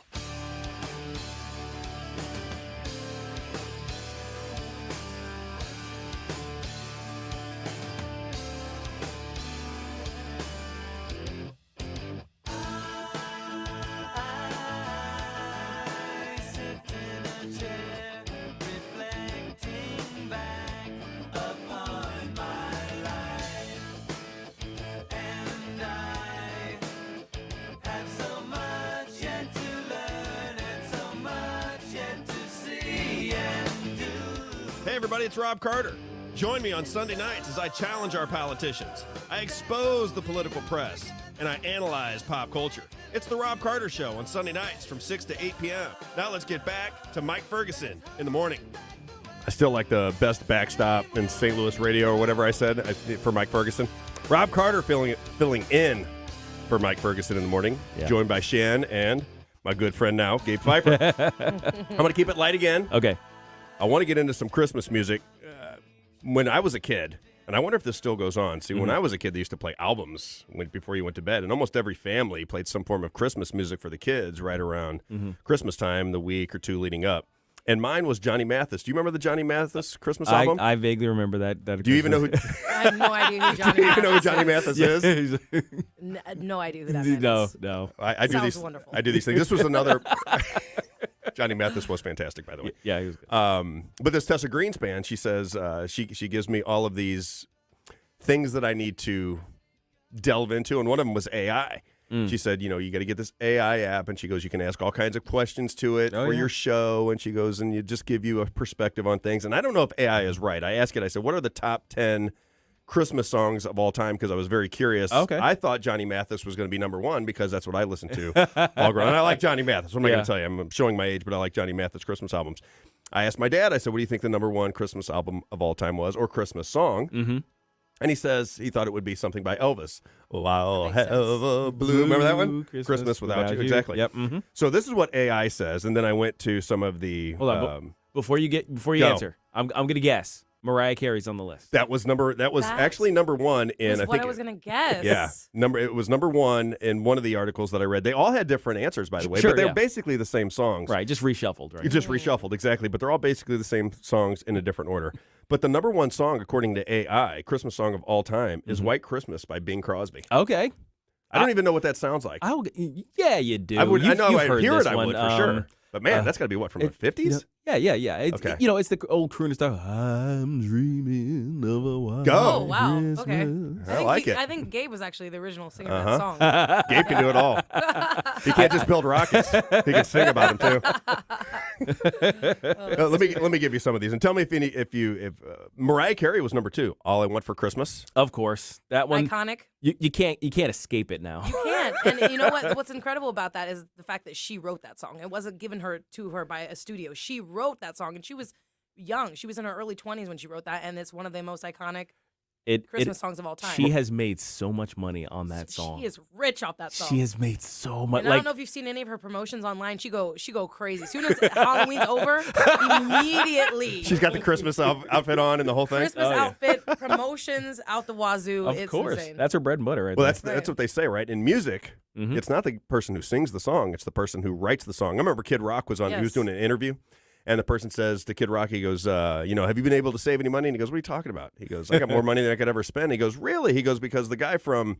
Forget the band that Motley Crue. So one of the guys from Motley Crue was in and said, he was low on, he was running out of cash because he just was a singer or a drummer or whatever it was.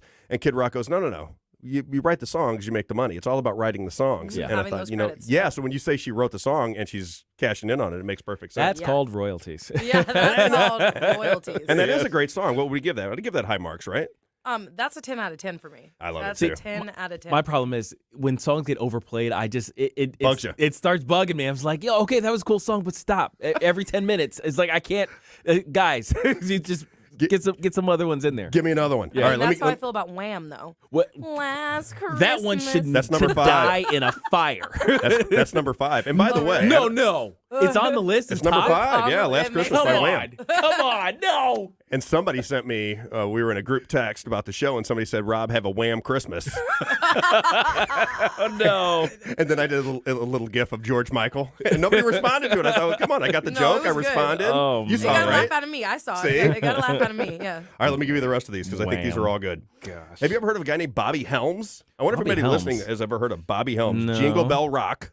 Okay. We know the song. Oh, we know the song. Okay, so he wrote that one. But apparently, Bobby Helms wrote the song. All And then right. this is a funny one because the name, my father used to always, he likes the national anthem. Yeah.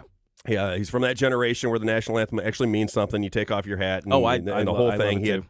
friends die in World War II and the Vietnam War. So the national anthem means something to him. Mm-hmm. Jose Feliciano wrote Feliz Navidad, but he That's a also sang the national anthem, and he did it like a rock song. Oh, did he? And growing up, there was always commentary about the worst ever performance versions, of the national anthem. Yeah. And my dad said, "Oh, that Jose Feliciano, or when he sang the national, it was just terrible." He And would ruined go it. on and ruined it. Actually, ridiculous. just to bring the younger generation in there, there actually is a competition right now for the worst ever performance of the national anthem. Oh. And I don't know if you saw, but Fergie. Oh. you know who Fergie is, I saw right? Fergie in concert, a private concert in New York. She did a rendition of the national anthem at a basketball game, and it was so I remember. hilarious. It was because terrible. They were zooming in. The cameramen, they're so harsh. They are so harsh. They were zooming in on all the basketball players as they were sitting there And they're trying to laughing. be respectful, and they were laughing. They were like holding it in. Yeah, they're trying the bad. best they could because she was, she slowed it down real slow. Oh, she was trying to do like, something. She was trying to get all, I don't know, classy. She's trying to get Fergalicious with When they it. That's overdo what- it? Fergalicious with it. Yeah, and it was so very Oh bad. my So gosh. very It was terrible. It's really bad when they try to overdo the song. I always That's find the it to other be, thing, too, just yeah. sing They want the to make song. it their own, Yeah. you know? Yeah. And it's like, okay, it's not about you, though. Yeah, exactly. It's like Not about this you. song is just I mean, which is why I think the Whitney Houston rendition is like pretty much everybody's favorite because it's Right. just enough extra without being over the top, and it's bombastic and big. Like Right. America is like, okay, like I'm feeling it right Yes, now. it And builds you up, yes. It was and first of all, that era of music I think is perfect. The 80s and 90s, that period Big fan. is just come on, man. Music was better. Music was better. I think life was better. I think we were coming out of the 60s, the turmoil of the 60s and 70s, and it felt like we had started to figure things out. It's like, hey, guys, I think we're okay. Yeah. And we were happy about it. And then we started spiraling. And then we spiraled, and I don't know what happened now. Where are we? Well, it's so true. I had this conversation with everybody who's in their 50s, 60s, and 70s, and I said, it could be just because we were young. I understand. I was younger in the 80s. I was going to high school in the 80s. Nostalgia's the thing. Right, and, okay. You have you're building relationships and you're figuring out the world at that point in your life. But it just seemed like it was a better time. It seemed like everybody was so more free. Everybody got along better. There was no black cloud over everything like you thought the world was going to end. And it's almost like the media and the government tries to make everybody divided and fighting and thinking of things that are not happy. And it's at some point, I think the American people have to just turn that off. We know who they are. The certain commentators and the certain network broadcasting companies, let's say, that are constantly picking at scabs so that people are fighting. Yeah. And then I don't know if that was like this in school recently, but it wasn't when I was a kid. When I was a kid, you would go to school and they would talk about Martin Luther King. I have a dream that all people are created equal. They're not judged by the color of their skin, but the content of their character. This is how we grew up. This was our entire generation from the 60s, 70s, and 80s. We're kumbaya. Let's bring it together. This is a melting pot. Let's all get together. But now when I see what goes on in college, because I have kids that just got out of college, one that's still in college. Division is a thing. Division is like a big deal. Everybody's you got to give your sexuality right away, like anybody could care. Please identify yourself. And the best example I ever heard, and I use it all the time, is when you have a filing cabinet at home. You file things to separate them. Right. You divide things to separate them. So if you're trying to separate people on a continual basis, you would think the people being separated would start to recognize that they're being manipulated to be divided and that we would all come together, because I don't know about you, but I don't judge anybody by anything other than how they treat me and whether they're a decent person or not. And I think that's the vast majority of people, unless they get indoctrinated out of that thought process. Well, and I just graduated from college. So I see what you're saying, but I also think it's important to have your history, and it's your job what you want to do with that. So once you have the information and you have those building blocks and you know what you came from, whatever your people and their people had to do to strive to be better, how people came together, how people were separated, war, whatever else, and you take that and you decide what you want to do with that. And if you want to create the separation that is there, I choose not to do that. I choose to be a person that, hey, we may disagree on some things, but we're both people, and as long as we treat each other with respect, like you were saying, treat each other with respect, then everything should be okay. And that people should be able to live in whatever identity they want. But you can't force that identity on other people or that belief on other people. Right. So regardless, you're going to have your belief, I'm going to have mine. We have our different perceptions. Everybody looks at reality differently, and reality is different for everyone because of that. So you're wise beyond your years. Hey, thank I'm you. impressed. Hey, I appreciate that. And I was going to say earlier, I was born in 98, okay? And we were talking earlier, you were saying 80s and 90s, that's when everything was best. I was born at the end of the 90s, and I agree with you. That was when everything was greater. And I wasn't there, but I can recognize by looking at the history of things how things have snowballed. Yeah. 'Tis the season. Yeah. Things have snowballed and just become so much bigger than we ever thought it would be. And the conversations have become so much more divided. Can I give you an example? Go ahead. So in my job, it's global, right? So when you're selling shoes, the vast majority of shoes are made in China. If you are in the sneaker business, there's a lot of Muslims in the sneaker business, a lot of Jewish people in the business. And what you start to recognize when you're in that business is they get along just great. There's never any issues. Because they're just doing business. They're just doing business, and they got to do business with one another. But I remember I was in California, and this was when, and there's always something going on with Iran. In fact, the guy that just owned the business that I was in, billionaire out of Los Angeles, he was kicked out of Iran in 1980. So he was Jewish in Iran. He said that his family, they were the second largest landowners in Iran at the time. He said when the revolution took place, the government came, knocked on his family's door and said, you have 2 weeks.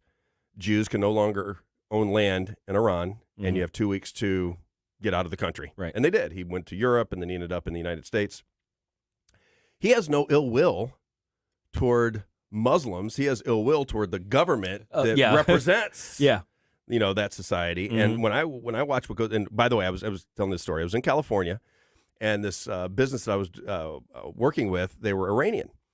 and they took me to lunch and tried to explain to me that the Iranian people, what we perceive and I didn't say anything. This was just her wanting to get this off her chest. Mm-hmm. Her and her husband could not have been nicer. They were so wonderful to me and were for years when I did business with them. She said, it is not what you perceive it to be. It's just not. She goes, the Americans have a perception that is built out of their television sets. It is not the way Iranians think. This is our government has their government in Iran basically has control of their citizens. That's not what their citizens are down with. Sure, it's just that they're trapped, which is oftentimes you get smeared with that stench of your government doing things that are not right, and then everybody that is underneath that government gets smeared with that label. Hey, that process. The way they're treating Americans now, it sounds familiar. Doesn't it? Yeah. Wait, I wasn't even around when. What are you talking about? That's kind of why I was bringing it up. We'll finish the Christmas songs, a few more of you, and then we're going to get into the top stories of 2023 when we get back.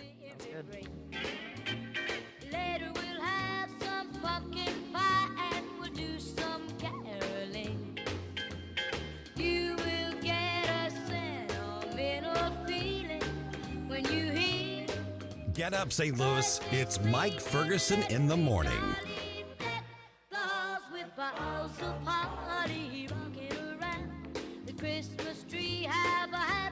From the Michaels Flooring Outlet Weather Center. Partly cloudy and chilly today with a high of 45 degrees. Again, we'll get some sunshine, not too bad.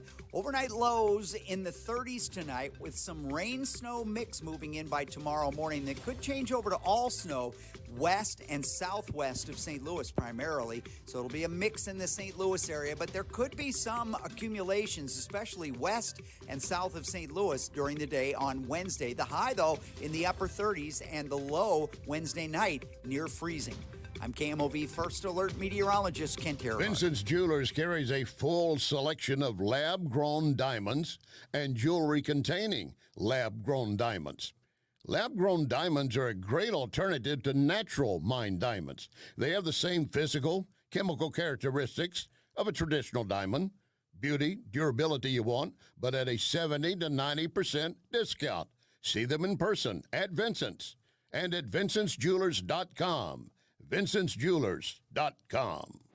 This is Larry Connor's commentary on News Talk STL.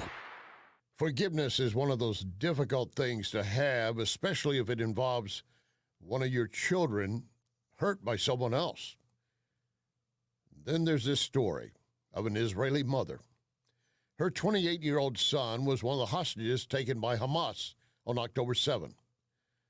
And then December 15, he and two other hostages were trying to surrender to the Israeli Defense Forces.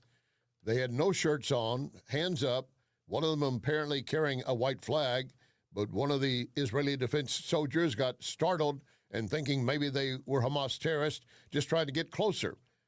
And he opened fire, and more bullets were fired. All three of them were killed.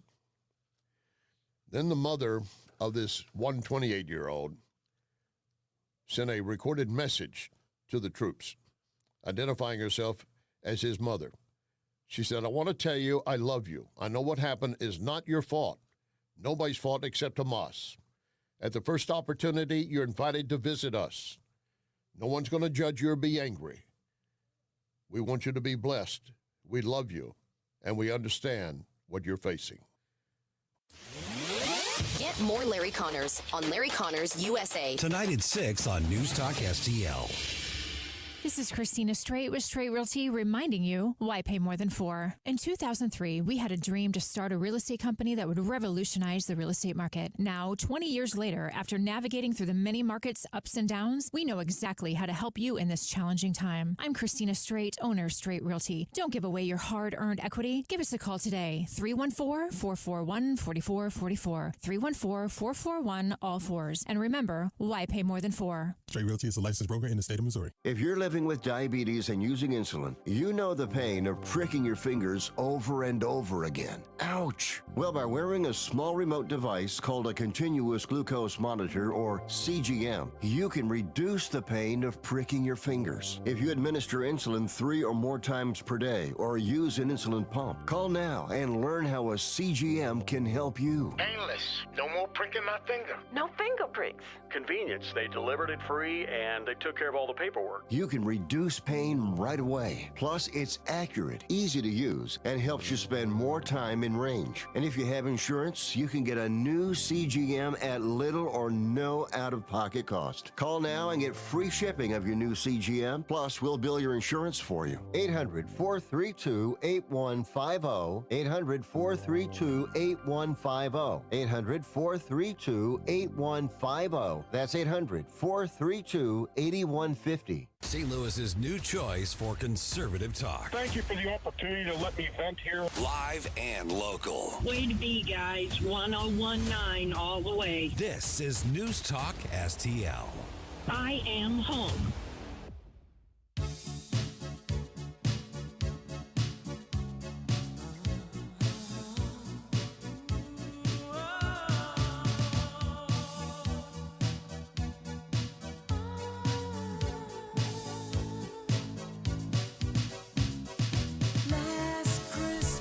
Go, Gabe. But the very next day, you gave it away. Yeah, I hate this song so much. I hate it. I hate it so much. I don't understand why I have such a visceral reaction to this song. No, Because you heard it 9 million times. Your forehead's popping right now. I can see it. Like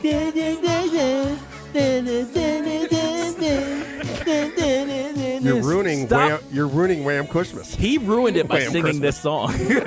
You're ruining Christmas, Wham. When I tell you he was popular when I was in high school, holy cow. Well, yeah, he was a big, that's true. He was a big deal. But this song is terrible. I don't know. It's just that it comes off as whiny and depressing. It's like, this is Christmas, man. Be happy. Be happy. It's like I was reminded to be happy. Look how happy I am. Yeah, exactly. Couldn't be any happier. I got to get back to these Christmas songs. I'm probably going to get into the top stories after these Christmas songs because I want to finish this up.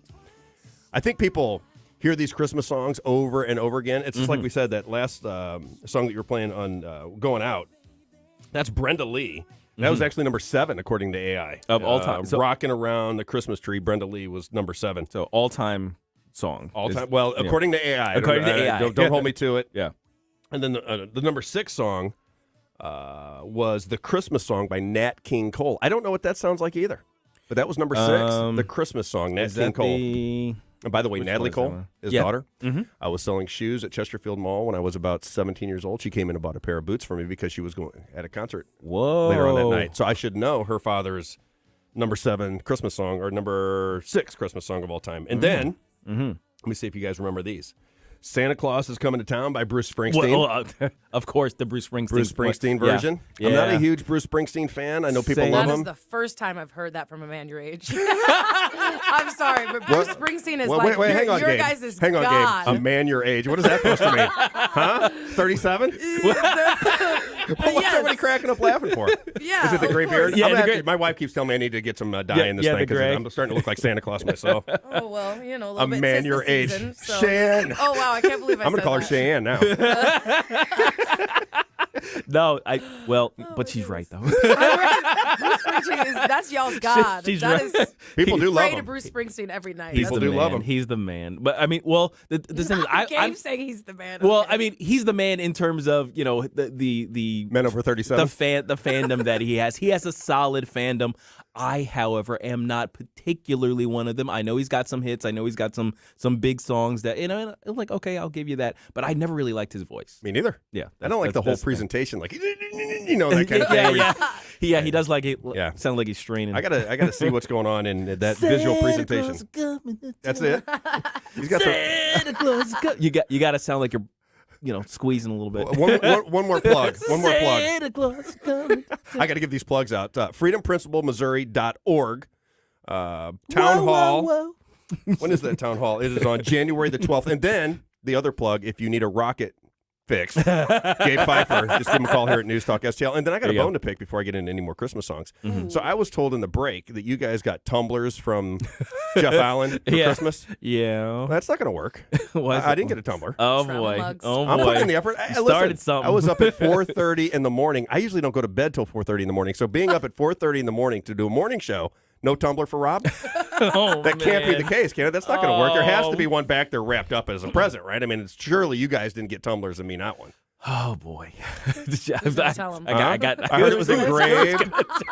Who's gonna tell him? I heard it was engraved. It was red, Jeff. If you're on your way in, stop by and give me that tumbler. I don't want to be left out. I have a fear of being left out. All right, let me get to the rest of these songs. The Christmas song is the chestnuts roasting on an open fire. That one. That Jack Frost nipping at your nose. Okay. Yeah, Right. exactly. That's the one that. Yeah. This is the one. This is the one. That's a good one. That is a good one, actually. Nat King Cole could sing. Man, right? I mean, those are the voices back in the day. That's why I love as butter. How about Johnny Mathis? Yeah, Johnny Mathis. Johnny Mathis was solid. Come on now. And by the way, I lived in O'Fallon, Missouri. I can remember it like it was yesterday. So when my parents went to bed, they would have been in their 20s when I was a little boy. Little tyke. And they would put on the Johnny Mathis album. And that's how we went to bed for probably 2 weeks going into Christmas. So every time I hear it, I have that memory of when I really, really enjoyed Christmas when I was a kid because I was opening gifts. That's the power of music, really. It's the power of music. It opens nostalgia, memories, and everything. That's exactly right. It's beautiful. Music is so tied to memory. Most people have no idea. Oh, but gosh. Like songs, when you brought up George Michael, as soon as I think of George Michael, I can remember driving in my car with the George Michael on, with the windows down, hoping the girls would hear me listening to George Michael because they liked it And when they I think was I'm- about 16 years old. think you're cool. Oh, yeah. Yeah. Of course. It wasn't. But Hey, baby. I thought I was. Nerding out. Totally nerding out. But, it's The Most Wonderful Time of Year by Andy Williams. Is Andy on Williams that list. version that's a solid one. Yep. Mm-hmm. And then the last one is Let It Snow by Dean Martin. Okay. Those were the, That's a good one. Those were the 10 that were listed. So Yep. I think I remember all of them, but still my favorite by far. If you have not heard the Johnny Mathis Christmas album, I suggest everybody go out right now and have that for next year, 2024, the Johnny Mathis album. Now, when we get into the next hour, I got to go through some of these top stories of the year because I have made fun of all of them. I do. I make fun of these stories. All right. I love the way the media hypes a story. Okay. And they get everybody excited about it. And then you go onto social media and all your friends are talking about the exact same story, which is further indication that people can be manipulated through propaganda and repetition. And it scares me how easy it is if you're not aware that it's happening to you. They can begin these stories and they just drive them home day after. It's like COVID. It was on TV every single minute. All the radio stations were talking about it. All the colleges were talking about it. All the families were talking about it. All the corporations were changing their structures to accommodate COVID. And nurses dancing. Right. The nurses did. In empty hospitals when everything was supposed to be, they were Overwhelmed. supposed to be full. And I look at these top stories of the year, and I can't wait to get into some of these because I thought they were quite hilarious. And I'm going to start with the Chinese spy balloons. How much time do we have left? Yeah, 30 seconds. You got 30 seconds. So we'll get into the Chinese spy balloons when we get back. We have the train derailment in East Palatine. I want to talk about that a little bit. You have the Lahaina in Hawaii. That story just went away. Yeah, that was one of the most devastating stories in American history, and it's completely gone. Poof. We're going to talk about those things when we get back.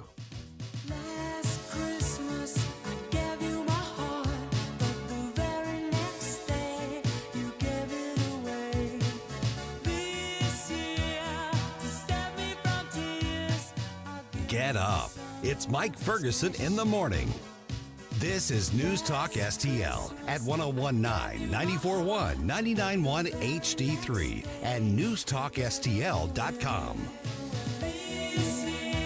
Free speech is alive and well in America. Thanks for taking my call. Right here. My point about the governor there, it is absolutely about power. I read this, I almost fell out of my chair. News Talk STL. This thing is just absolutely dripping with iron. News, analysis, opinion. News Talk STL is proud to have Doug Voss of Safe Money Radio as part of our lineup each week. Doug has been a staple on St. Louis radio for many years as one of the leading financial experts in the area. Doug and Safe Money Radio is on 3 times every weekend, but in case you miss anything, you can check it all out at DougVossSafeMoneyRadio.com or call 844-676-SAFE. That's 844-676-7233. Doug Voss is a registered representative. Securities offered through DHL Securities, LLLP. Member FINRA and SIPC.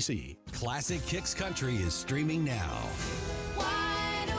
Hear all your new country favorites from the 90s. I should have been a cowboy. Streaming as it happened in the 90s. Classic Kicks. Let's go, girls. Download the Classic Kicks app from the App Store. Online at ClassicKicks.com.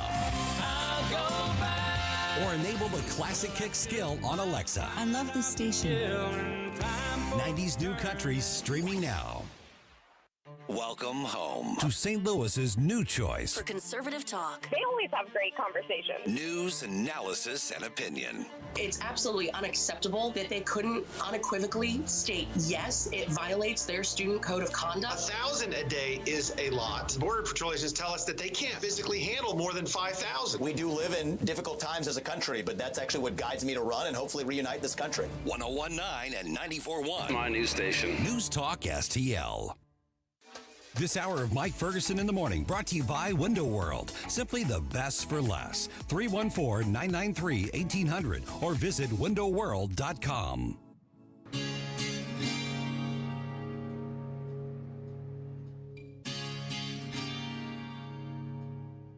Hey everyone, this is State Senator Nick Schroer. I am the host of Stand and Fight every Sunday night. Tune in to us at 8 p.m. Right now, let's hear more of Mike Ferguson in the Morning Show here on News Talk STL. All right, everybody, welcome back. My name is Rob Carter, filling in for the fabulous Mike Ferguson in the morning. Got Shane right across from me. And Gabe Pfeiffer, the rocket scientist, off to my right. So, since you are a rocket scientist, and Yes. I've had several rocket scientist friends, you're just another. Yeah, all right, cool. Another in the long All right, yeah. line of my Oh, of rocket course. scientist That's fine. friends. I hang out with some really cool people. Yeah, it sounds like exciting life. I got to start with some of these stories that happened in 2023 because I find them humorous. Let me start with the Chinese spy balloons. I'll give you my take on it. Right in my wheelhouse. When Chinese spy balloons happened, again, I think most of the narratives that they beat to death are a little bit silly. Chinese spy balloons, first of all, how do we know when the government lies, at least in my opinion, lies routinely to us? Mm-hmm. How do we know that it's a Chinese spy balloon? How do we know that they are surveilling the mainland of America? And why wouldn't they use satellites and all the other kinds of technology? Why would they fly a balloon that everybody can see across the U.S. if they're actually trying to spy? And you may know the answer to that. I'm curious what you have to say. Balloons are actually low observable, especially if they're high altitude balloons. There's difficult to see. I mean, if you let go of a one of the little helium balloons, it pretty much disappears into the sky, not very far Right. up. So you can actually have a pretty sizable structure, lighter in their aircraft, that can fly overhead, and you won't really notice. I mean, it'll be up there. It'll look like a dot the size of what a large airplane at an even higher altitude would look like. So you just like, oh, it's just another silver thing in the sky. No big deal. You wouldn't recognize You it. wouldn't recognize it for what it is. It's just a dot. It's going to be a dot in the sky. But the other thing, too, is that satellites have predictable flight paths. So if you put a satellite up in the sky and somebody notices that the satellite is there, you know where that satellite is going to be 24 hours a day, 7 days a week. Because it has to fly that pattern in order to stay up there. But a balloon doesn't have any. A balloon can floats. It's an aircraft, so you can command it to make course corrections, which is what they did. So they managed to get this thing over. Basically, they hit pretty much every single major military installation in the middle of our country before heading out to sea. Right. It started in the Seattle, Washington State area, traveled across the country, and then into the North Carolina area, right? And then south, and then it veered south across. I mean, and its flight path took it within observable distance of a lot of very important military installations. And then I was going to ask you this too. So if this balloon is floating across the mainland. Mm-hmm. Everybody knows about it because every channel is covering the once flight we saw of the balloon. Once we saw it, you could track it, yeah. And then they let it go through the entire country sure where there's did. farmland everywhere that you could shoot this thing down right over farmland. They let it go through the entire country and then shoot it down over the ocean outside of the Atlantic Ocean in North Carolina. They let it happen. Why do you think that is? What do you think's going on there? I don't think I'll say it this way. I don't think the current administration has the best interests of our country in mind. I agree with you 100%. Now we're talking the same language. With anything. So and I'm not even a rocket scientist. So the thing You don't have to be a rocket scientist to know that. Exactly. But the thing is, it's like once we saw it, it's like, okay, that's an easy shoot. You can predict within several miles of accuracy that where it's going to fall, and there's plenty of empty space. The portion of the country it was flying over is mostly national parks and farmland. It's like it's your guys, federal government. That's your land. Yeah. You won't even have to impose yourself on a private landowner if you shoot it down in the right spot. Pretty much right when we saw it, right when it became a reportable event. It was right over, major forestry area. So it's just like, just shoot it down. Right. And if you've ever been in a plane, you see that there's farmland almost the entire time. You recognize when you're coming over any populated area. You see it right away. Yeah. Well, and So the thing is, the fact that they let it get across the entire country, it was like a week of that. We're watching it. We got a balloon report. Okay, where's it going now? And it's making course corrections. That means it is being controlled directly. That means there is somebody in China at the controls of that thing making commands, which means you can also assume that there's somebody receiving data, a constant stream of data. It's not like it's collecting data onto a hard drive and somebody's going to have to come collect it. It's live. It's live. You can just look at the webcam that they probably had on the thing, of course, and it probably, this based on the size of the thing, it probably had a lot of detection equipment across multiple spectrums. It probably had listening capability in that it can intercept Wi-Fi signals. It can intercept radio transmissions. So they could be listening to the entire, radio chatter over those military bases for as long as it's within range. Don't you just assume that kind of stuff is going on? Yes. I mean, it doesn't feel like we have any privacy anymore. No. Well, no. When Byron was talking about constitutional rights, I see so many constitutional rights that just willy-nilly, nobody seems to care about them anymore. First Amendment, Second Amendment, Fourth Amendment, 10th Amendment. Nobody seems to care about these things anymore. It's crazy. No. Well, you'd have to read the document and know what it means. You'd have to know we have a constitution. Yeah, exactly. Yeah. A lot of people don't. Okay, I'll get off the Chinese spy balloon. Yeah, sorry, okay. And I still can't get my arms around how they know it's a Chinese spy balloon or not some spy balloon from Canada or some spy balloon from wherever. How do they know it's a Chinese spy balloon when it's in the air? Is there a way to notice this? Well, is it a way to track where the information is going and coming? Well, once they started reporting that, we found out that the government knew where it came from. Like, they saw that it came from across the ocean. So now there's an assumption that it's Chinese, but that's a pretty safe assumption considering the flight path that it must have taken based on where they intercepted the signal. So the thing is, they could have shot this down over the Pacific, and they didn't. Right. So it was even worse. They let it do its job. They and then let they it shoot do it its down. job. Yeah. Because when you shoot it down, you don't lose the information. The information was being transcribed. Live. Yeah, they got it. They got the whole thing. Very interesting. All right, now East Palestine, Ohio. That was a big story that was in the news when the railroad went off and they had all the contamination of the water and all the land in East Palestine.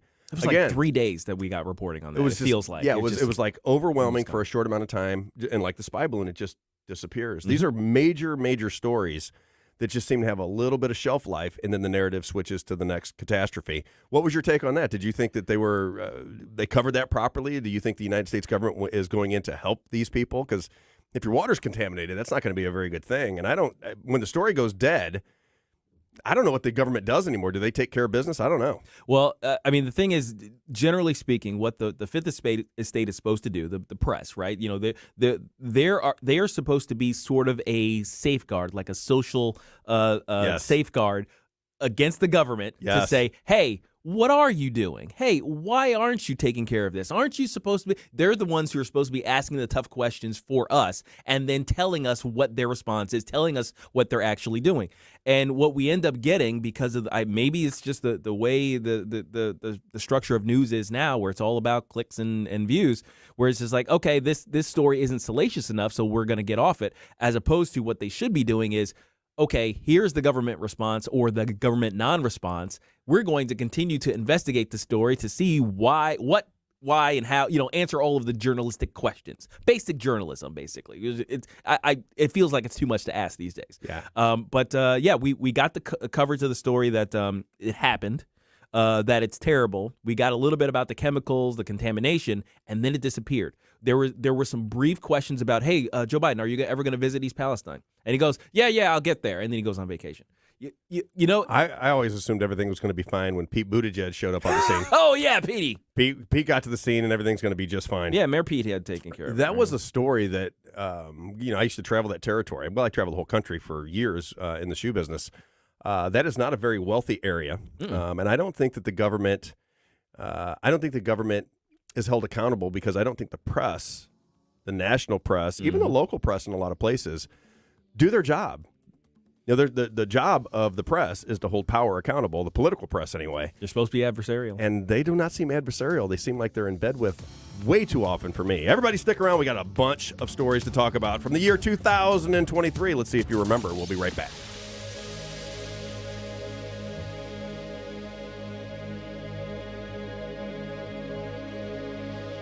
Is your family prepared for the financial burden of losing a loved one? Are you aware of the cost of a funeral? Benjamin Schaefer with Senior Memorial could help you qualify for lifetime permanent final expense insurance coverage with no medical exam required. Just answer a few health questions, and once accepted, your rates never increase. Do you have diabetes? High blood pressure? Have you had a heart attack? A stroke? No problem. Benjamin Schaefer with Senior Memorial can help protect your legacy. Call or text 314-866-8886. That's 314-866-8886. To learn more about permanent lifetime final expense insurance coverage. Benjamin Schaefer with Senior Memorial could help you qualify for immediate coverage by answering just a few health questions. Call or text 314-866-8886 or learn more at memorialplans.com. That's memorialplans.com. Policies underwritten by Senior Life Insurance Company, not available in all states. Tim Jones and Chris Arps in the afternoon. Patrick Hedger, Executive Director of the Taxpayer Protection Alliance Foundation. The problem is that technology is just not ready for prime time yet. These electric cars don't work when it's cold out, so that whole, not rain nor sleet nor snow is going to stop us has just gone right out the window. Cold weather is going to stop the Postal Service and their electric trucks.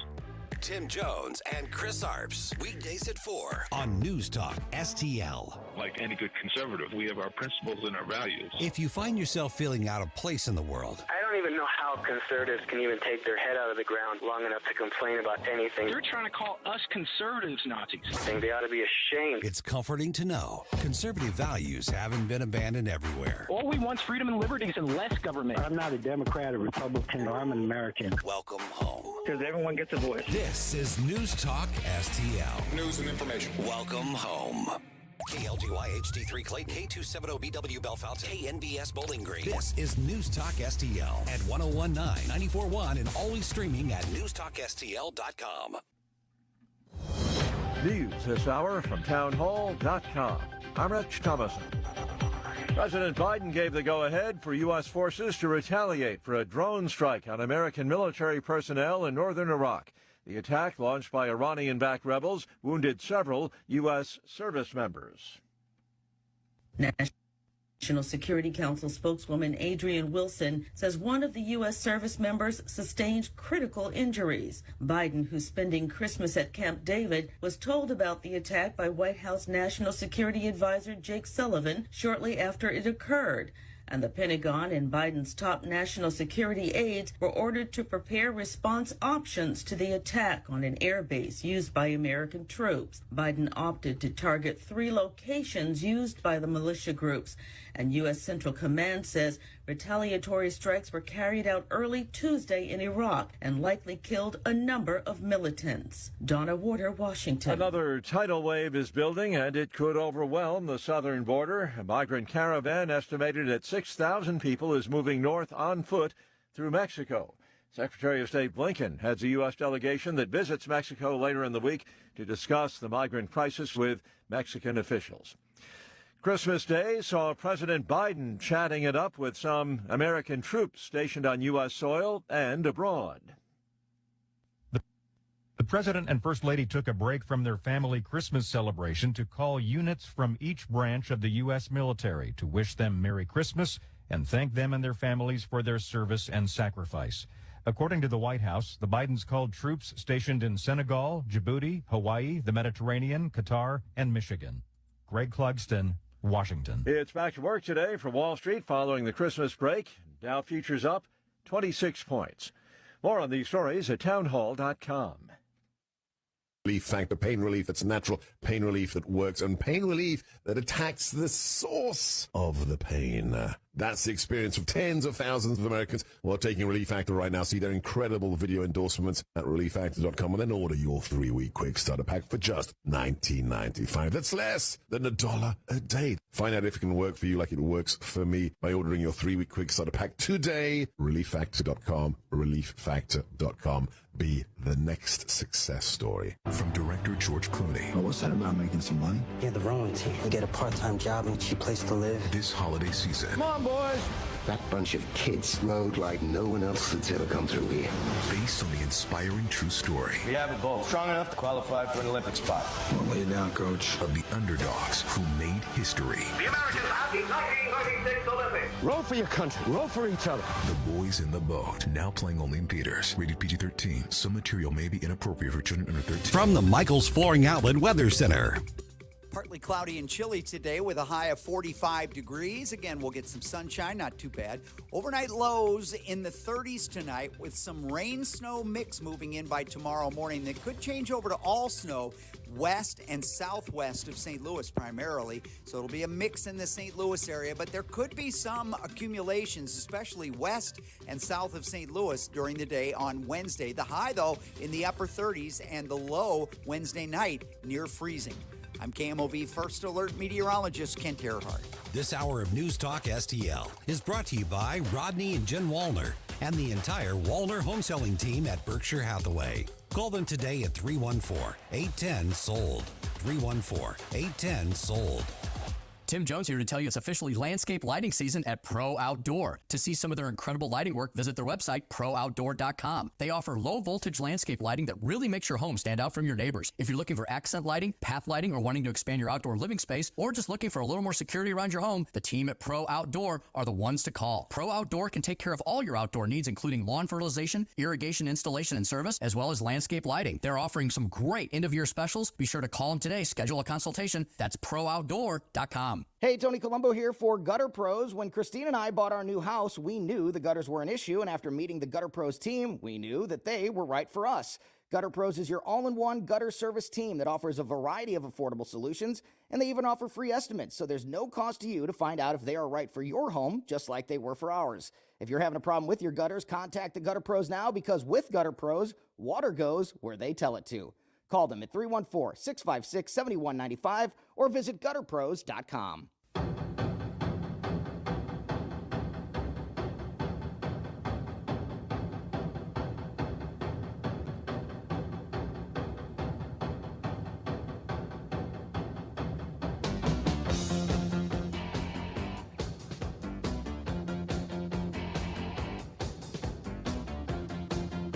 Hey, this is Larry Connors. Make sure you're listening later today at 6 o'clock on News Talk STL for my show, Larry Connors USA. Now, back to Mike Ferguson in the morning. All right, everybody, welcome back. We're in the 8 o'clock hour. Time is flying. Cruising through it.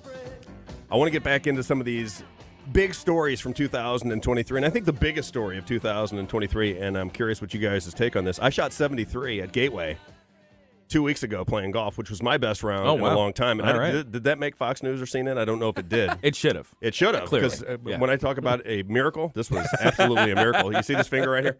Yeah. See, so I lost this. Wow. I jammed this finger playing basketball when I was a kid, and over time it started to look like this. You know, I got this crazy finger where my pinky is like falling off my hand.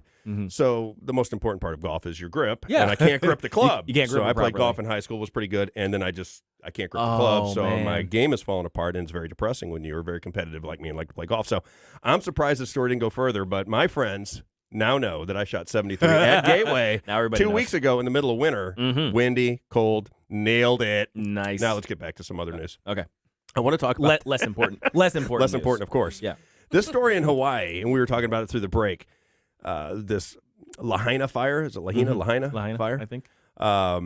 There's a lot of conspiracy behind this. I guess the police chief, I think it was, in Vegas. And I have friends in Vegas, too, that went through that whole deal. He was also associated with this fire in Lahaina. Really? Yeah, and most people don't know this. The same guy that was in when the shooting took place at the country festival in Las Vegas. Yeah, which still has unanswered questions about it. Yeah, still unanswered questions. The same guy that was there was also involved in what happened in Lahaina. I think he was the police chief, if I'm not mistaken. I don't believe in coincidence. Isn't that crazy? I don't believe in coincidence. And It's then- not really. Right, and then all of these big stars like Oprah and Zuckerberg were trying to buy property on the ocean. This is the theory, and this is widely spread. Multiple different organizations have talked about this, and we're trying to buy that land, and the locals didn't want to sell it. This is all the conspiracy theory that's going on.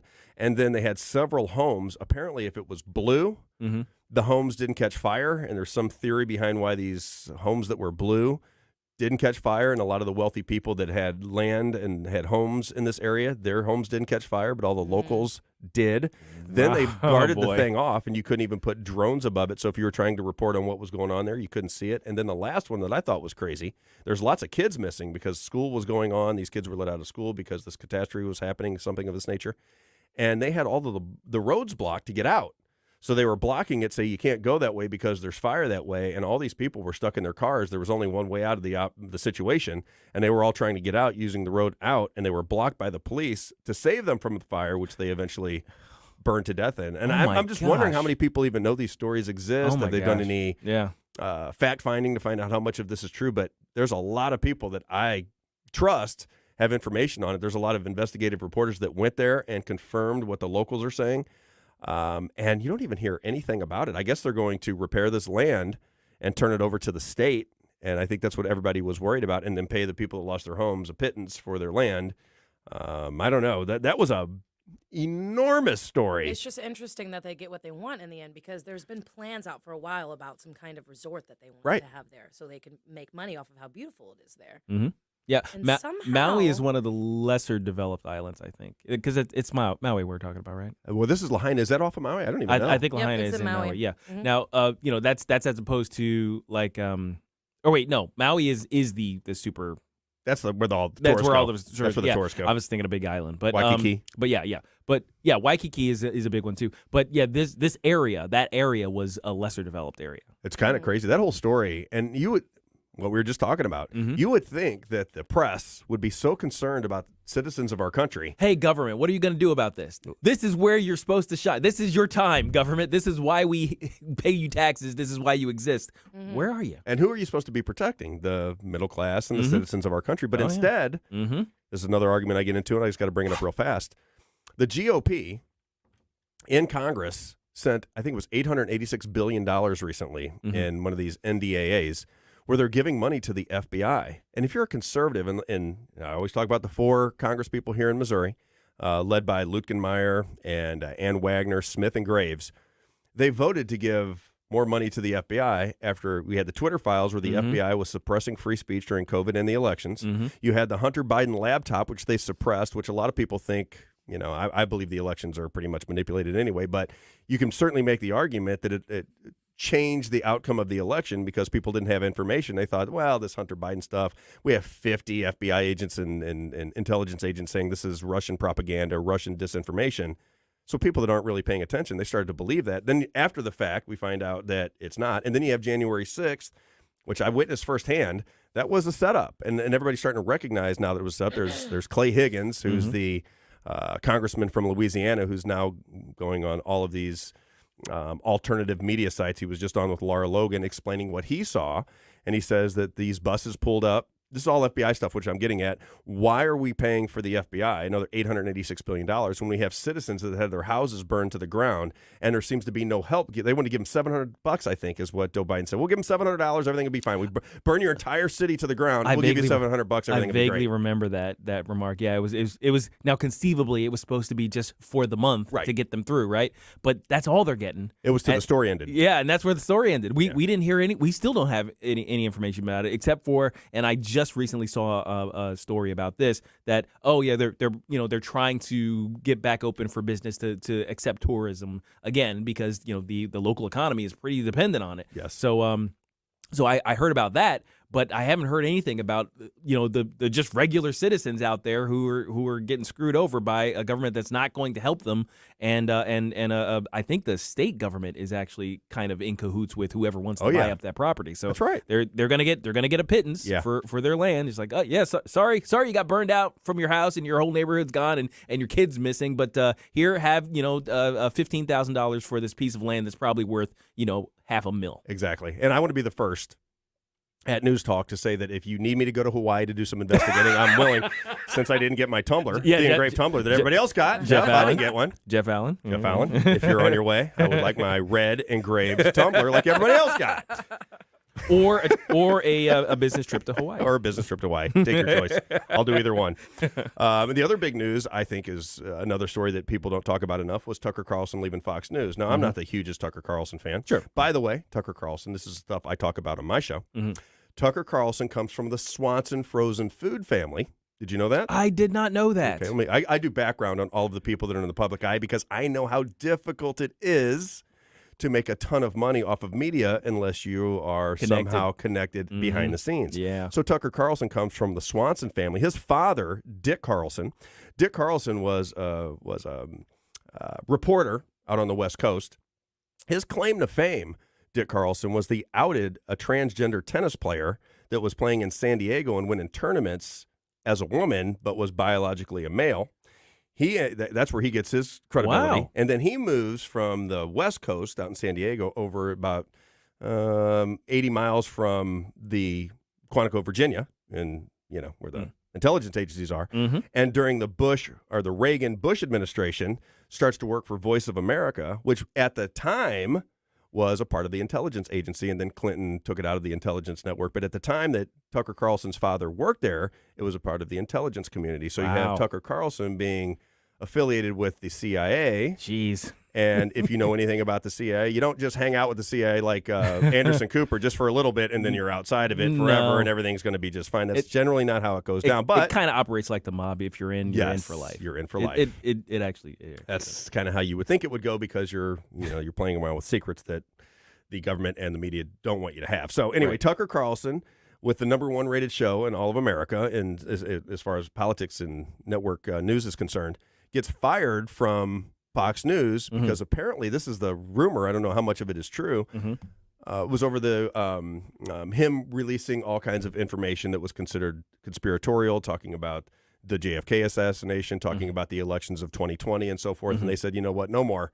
People like this too much. People are learning too much. We must get rid of you. And now he is doing his own thing on Twitter. What is your take? Were you a Tucker Carlson fan? Or are you? Oh, absolutely not. I think he's a loser. But no, I know. Why don't you like? No offense to whoever's listening. I'm not disagreeing at all. But why don't you like Tucker Carlson? What is your take on him? I think a lot of the talking heads that are used on Fox News and those bigger news companies are just representing the ideas of the larger conglomerates and the money behind it all. You know what I'm saying? Not Sean Hannity though.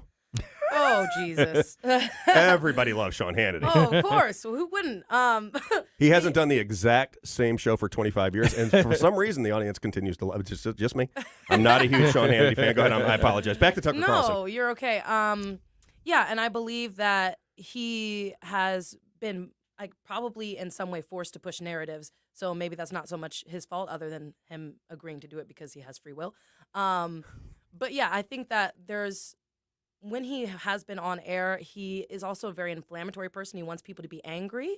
And anybody who wants somebody to be angry, I think sells. they have it.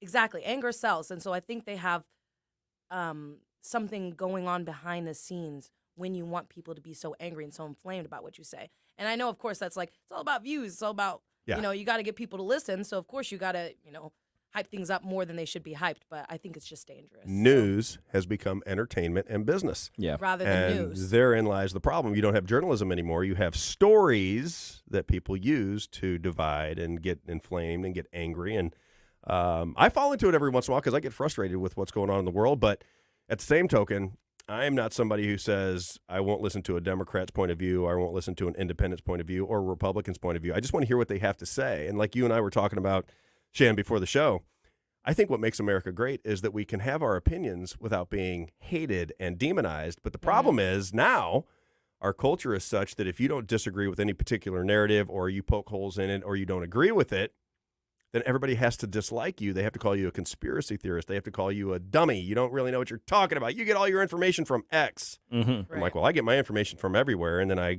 do what journalists do. I look through them. I see whether it makes sense or not. I look through multiple different sources to see if they're saying the same thing.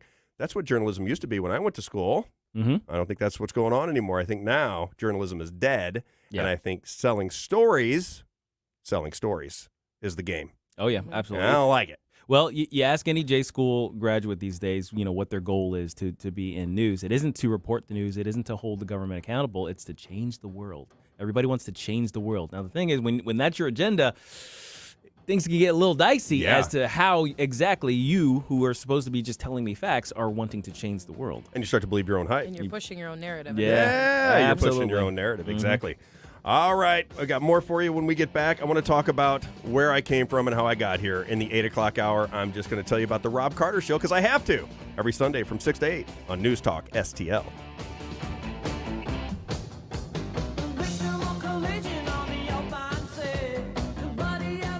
We give you news, analysis, opinion, and more.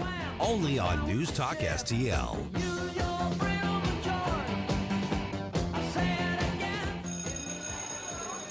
Kids don't always like to get school report cards, but they are important and helpful. They document subjects where they're strong and others where they need to show some improvement. Ever wonder why you don't get a report on how your child's school compares to others? At the Show Me Institute, we think you should, and that's why we've started the Missouri School Rankings Project. Click on the website moschoolrankings.org, and it's all there. Rankings and letter grades for all the schools in Missouri. The rankings are based on several categories, such as student performance in English, language arts, and math, ACT scores, and graduation rates.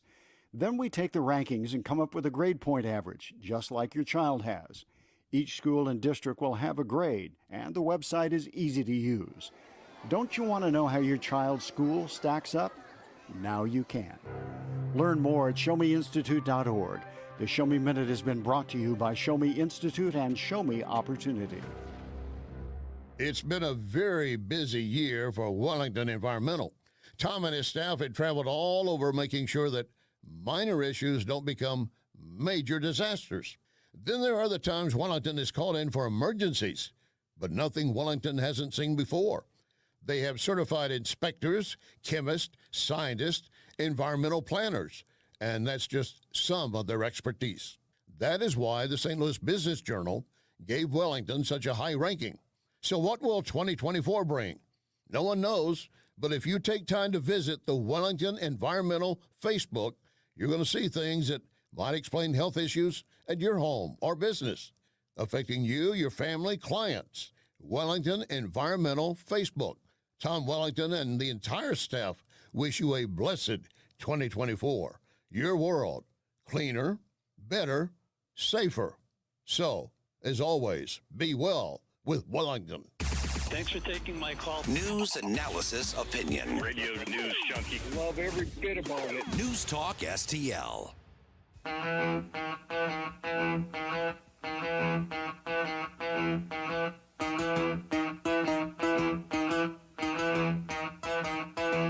Like us on Facebook at News Talk STL. Watch us on our live stream using Rumble, Facebook, and Twitter.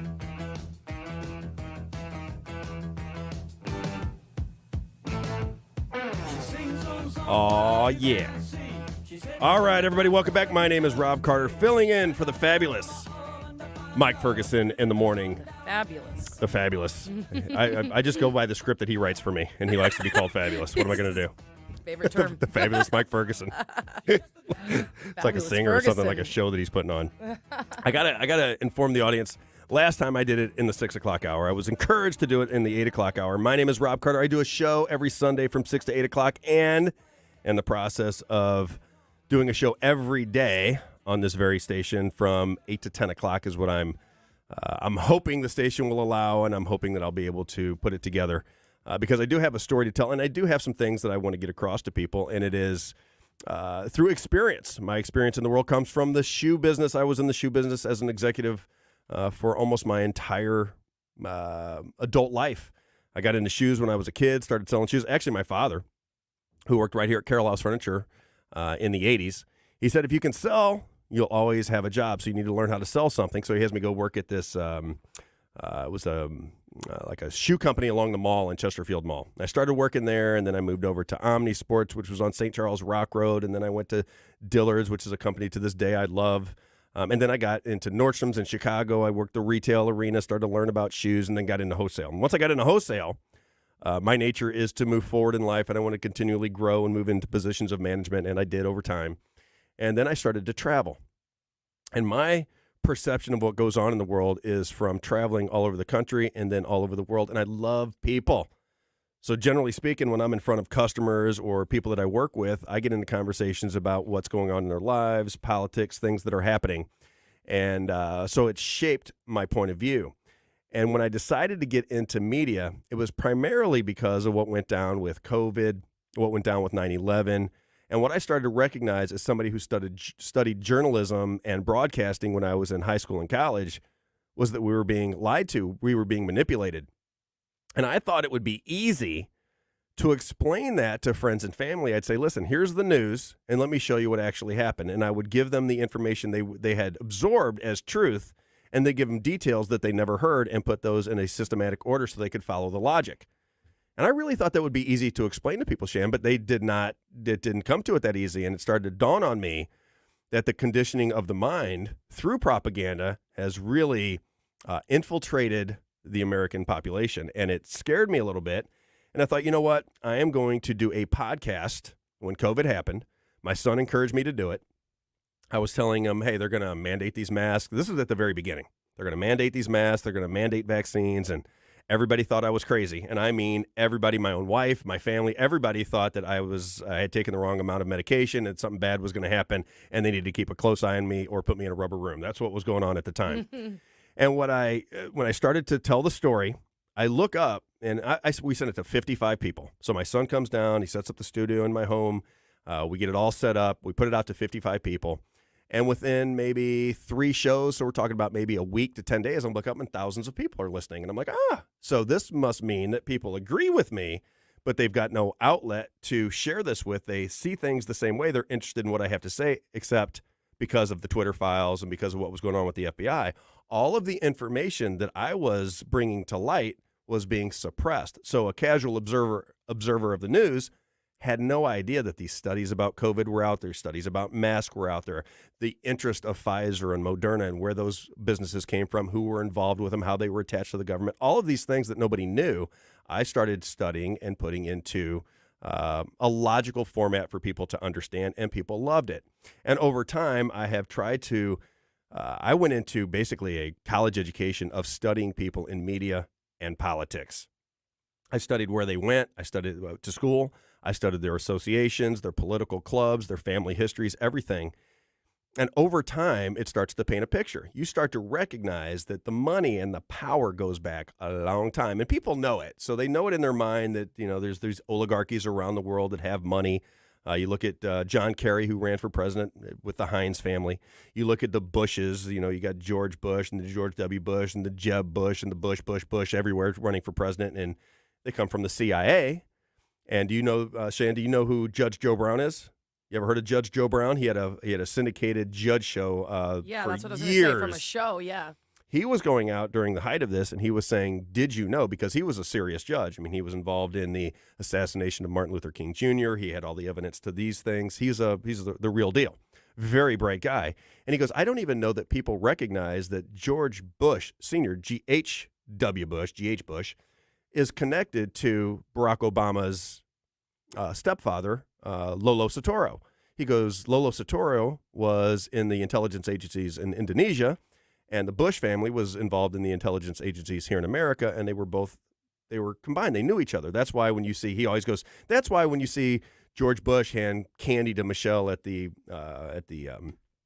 George W. Bush at the funeral. Remember when Herbert Walker Bush's funeral, and they were all there. I don't know if you remember this, but he hands her candy. He said that was a joke from back in the day. These families go back decades. They're connected to one another. And that was just another indication. I need to look up how some of these families and how some of these associations went back in time. And I think it is bizarre how connected people that we trust and people that we think, they're saying exactly what we want them to say. That's exactly how I feel about it. That's what I want. And then you realize that there's an agenda behind the scenes where they're making money off of your torture, off of the Iraq War is a perfect example. When the Iraq War happened, you were talking about Tucker Carlson and your disdain for Tucker Carlson. Tucker Carlson, at the time that the Iraq War was going on, along with Sean Hannity and Fox News, were pushing that war on a day-to-day basis. And if you didn't agree, and I fell into it, that's why I say I know it works. They said if you didn't agree with going to war in Iraq, that you were basically unpatriotic. That we were attacked by these foreigners and we needed to go to Iraq and destroy their country and take out Saddam Hussein, who had nothing to do with 9/11, but had weapons of mass destruction. I get in fights with people today that go, they just don't want to admit that you cannot attack a sovereign nation and be wrong for your reason for attacking them in the first place. And as Donald Trump said, I would have at least taken the oil. You know, I mean, when you think like that as a citizen, you're like, what? So we get to go in and bomb people that we don't know in a foreign land because they had nothing to do with anything, but we don't like their leader, and we think they're doing this and we're doing that. And then when it comes right down to it, they weren't doing that. They couldn't find the weapons of mass destruction. And we drop bombs all over kids and women and innocent people. And our country, and even George Bush, I talk about it on my show all the time, he makes jokes about it. He was at a White House Correspondents' Dinner, and he said, are there any weapons of mass destruction under here? And he looks under the table, and he goes, nope, oops. I'm like, man, I don't know how that can be funny to people. I mean, that's psychopathic behavior to me. I agree 100%. And this comes from our side of the fence. These come from the people that, at least if you're a conservative thinker or a libertarian thinker, these are the people that you had your trust in at one particular moment in time. And then Donald Trump, to his credit, threw a wrecking ball to the entire establishment. And if he did anything that was really significant, he showed the American people that a lot of things that we believed and a lot of the systems that we believed in were corrupted. Absolutely. I think he showed us what was hidden behind the curtain, which is that it's all clownery behind them. Yes. It's all lies. They're playing in your face, just like a clown would do. Yes. Hiding behind masks. Hiding behind masks. Exactly. That's right. That's right. That's what it is. It's shenanigans. It's nonsense. It's scripted garbage.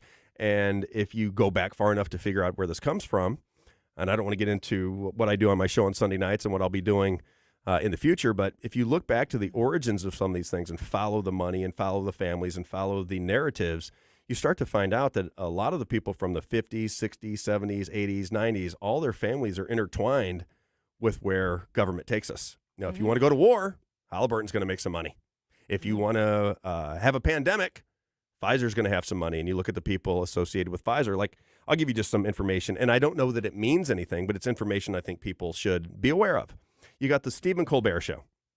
Now, Stephen Colbert, hardcore liberal, apparently, and he goes on his show and he was making fun of everybody in late night television who didn't want to get vaccinated. And there's a famous clip of him where he is on his show and he's got all of these dancers dressed up as hypodermic needles and they're dancing around on stage. And I thought, well, that's really odd because regardless of whether the vaccines are good or bad, let's just set that aside for a second. You would never want to tell people to take a medicine that you didn't know anything about. You just don't want to get involved in that because if that medicine hurts somebody, you would feel terrible because you're not a doctor, you're not a scientist, you're not an epidemiologist, you don't know anything about anything except the government or some official is telling you to take these things. So I start to look up Stephen Colbert. I'm like, oh, where do you come from, Stephen Colbert? And sure enough, he is related. His father went to Yale, one of my club schools, these old historic club schools that have secret societies in them. And his father was an immunologist at Yale. And I'm like, I don't know what that means. I haven't looked any deeper than that, but I think it's odd that Stephen Colbert is on late night television. He was originally framed as a conservative. Now he's a hardcore liberal, and he has got a big audience, and he beats it into the heads of people that they need to get vaccinated. Then you find out his father was in immunology from one of my club schools. And by what I mean by club schools are the associations that you have at Harvard, Yale, Princeton, Georgetown, Johns Hopkins, the Oxford over in the UK. You can find 6 or 7 schools that are tied to everything. And I just think that those questions should be asked. I don't understand why the media can't ask those questions, or you're some kind of goon or you're some kind of conspiracy theorist. I thought that's what the press, as we said many times before, that's what we're supposed to do. The press is not supposed to be afraid to ask these questions. And the only person that I remember asking those questions was Tim Russert. Do you remember Tim Russert from Meet the Press? I do, yeah. So Tim Russert, when John Kerry was running against George Bush in 2004, he had them both on his show, and he said, are you guys associated with Skull and Bones? You know, what is the story behind it? And both of them did not answer the question very well. John Kerry said, it's so secret, I can't talk about it, and kind of got all nervous. And George Bush kind of fumbled around with it. And then he died, Tim Russert, a few years later, died of a heart attack, and that was the end of it. But I just don't understand. And what my show delves into is, why aren't these questions being asked of people in power? Why are we so afraid as a nation to find out reality, to find out where these people are coming from, find out where their money's coming from, find out whether they're giving you news with an agenda that isn't necessarily your agenda, but an agenda that makes them and their network, not their network, television network, but their network of friends and associations, a ton of money. Mm-hmm. I think those are things that we should ask. I think those are things that we are obligated to ask in the press. And those are the things that I want to bring to light when I do my show on a daily basis. I just don't know if listeners couldn't hang with it. I say all the time, I'll give you a headache after 2 hours because I've been studying this for so long. You can bring up any name in the news, and I can pretty much tell you where they went to school. I can tell you what associations they were in. I can tell you how their career started. I can tell you who their best friends are, who their wives are, who their husbands are. All of it. You're better than the FBI, man. I am the FBI. I am the FBI. Some lack of corruption, I hope. Yeah, exactly. Minus the corruption. Exactly. And the targeting of Catholic schools. We are going to get into a little bit more of that conversation. We'll be right back.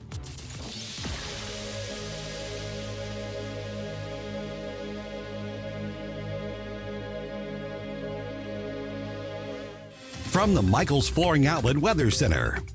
Partly cloudy and chilly today with a high of 45 degrees. Again, we'll get some sunshine, not too bad. Overnight lows in the 30s tonight with some rain-snow mix moving in by tomorrow morning that could change over to all snow west and southwest of St. Louis primarily. So it'll be a mix in the St. Louis area, but there could be some accumulations, especially west and south of St. Louis during the day on Wednesday. The high, though, in the upper 30s and the low Wednesday night near freezing.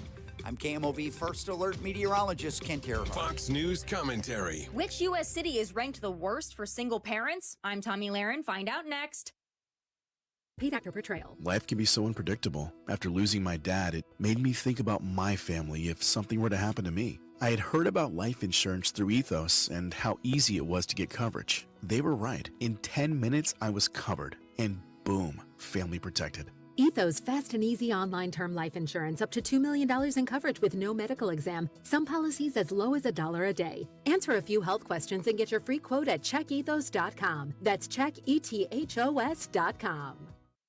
Not easy being a parent in 2023 in Biden's economy, let alone a single parent. But which U.S. city is the worst? New Homes Made, a marketplace for new construction homes, analyzed factors such as housing prices, the cost of raising a kid, and the percentage of unmarried adults to rank which major U.S. cities were the best and worst places to raise kids as a single parent. Hold your shock and awe when I tell you the worst. Los Angeles, California. Coming in second, third, and fourth, Bakersfield, Long Beach, and San Jose. Yep, all in California. What a coincidence. Housing prices are too high, median income is too low, making these cities very cost prohibitive for parents, especially single parents. But it's not just that. There's also crime, rampant drug use, and the gender ideology obsession that makes California super unappealing for parents looking to give their little ones a safe and normal upbringing. Moral of the story, get to a red state. I'm Tommy Lahren. Investment advisory services offered through OWLAFI LLC, a SEC registered investment advisor. Insurance and education services offered through Serenity Wealth Management. Are you or someone you know providing or managing care for a loved one today? Did you know there could be more cost-efficient solutions for funding long-term care, even those currently living in a skilled care facility today? Financial strategist and long-term care specialist Chris Cooper of Serenity Wealth Management can show you tax-efficient strategies available to help your family manage care concerns, whether planning for the future or managing care for a loved one today. Solutions exist to provide the financial peace of mind you deserve. Hi, I'm Chris Cooper, and I'd love to send you a free copy of my new book, A CPA's Guide to Tax-Free Strategies for Long-Term Care. You'll learn about strategies to empower you and your family, protect your savings, and make sure your loved ones get the quality of care they deserve. Request your free copy of Chris's book by visiting SerenityLTC.com. That's SerenityLTC.com.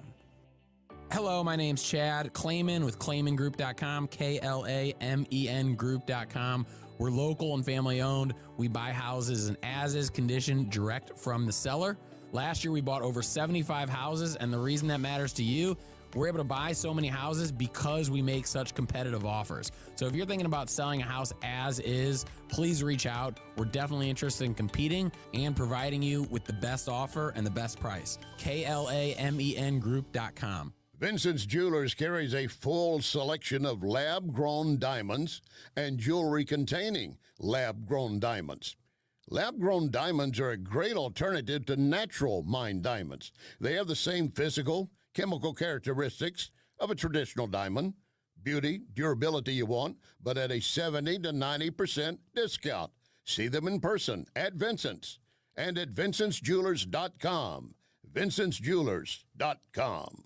If you find yourself feeling out of place in the world, it's comforting to know conservative values haven't been abandoned everywhere. Thanks for being my voice in all this. This is News Talk STL. There are people out there that feel the way that I feel and say what I say. Welcome home.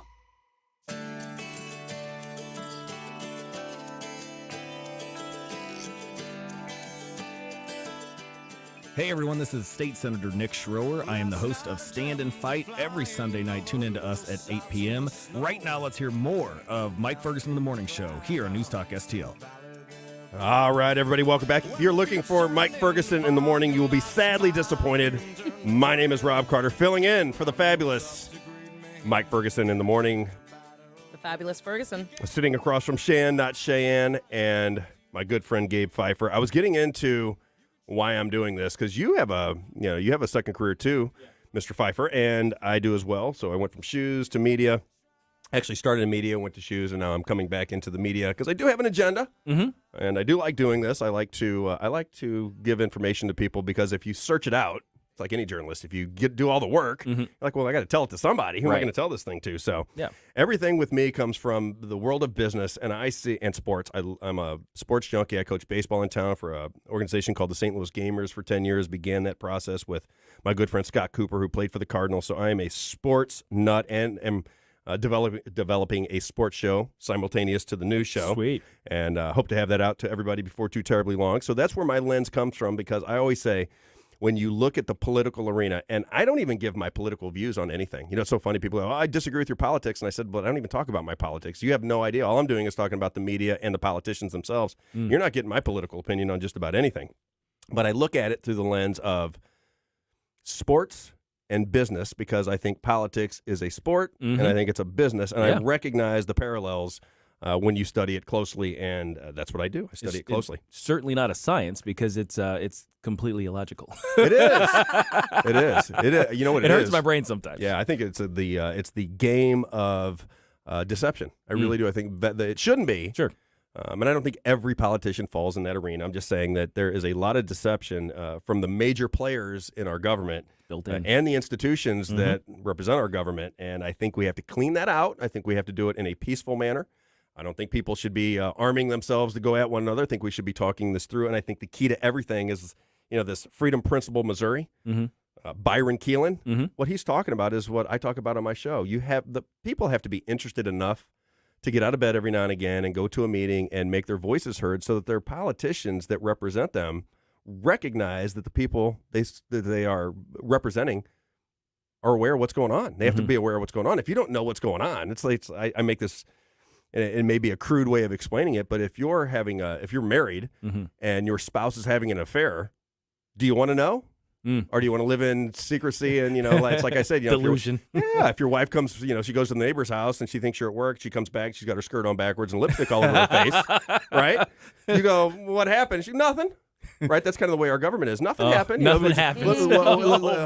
Nothing went down. Oh, my gosh. You're so right. I'm the guy that wants to know. It's exactly how they are. It's like, we see this. It's like, there's some smoke here.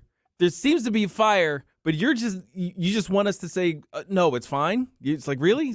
There's lots of evidence on your face. Exactly. And that's how the game is played. So if the woman comes back and she's got the lipstick smeared and the skirt on backwards, she goes, Johnny, our boy is at school and he's sick. And then the narrative changes. Now we're talking about Johnny at school. We're not talking about your skirt being on backwards, right? Oh, my gosh. That's how they do it in the news. They just say, okay. That's a perfect analogy. Once you get to because we're getting screwed. Solid. Well, we got writers for this show now. I like that. That was good. That's true, right? Yeah, I mean, it's one of those deals when you feel like you're starting to get onto a story and you're starting to understand what's happening and something's not quite right.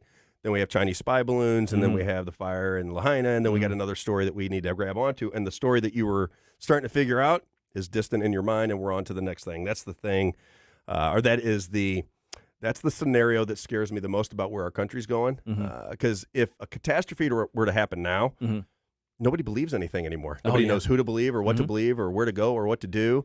You have currency manipulation happening. You got a lot of things that are going on that the American people need to be aware of. Don't need to be scared. I remember when my kids, we used to, their school was basically in our backyard. I lived at Winghaven out in O'Fallon. And there was a school that literally, when you left the school, you walked right out and right into our backyard. So it was it's right there. A 5-minute walk.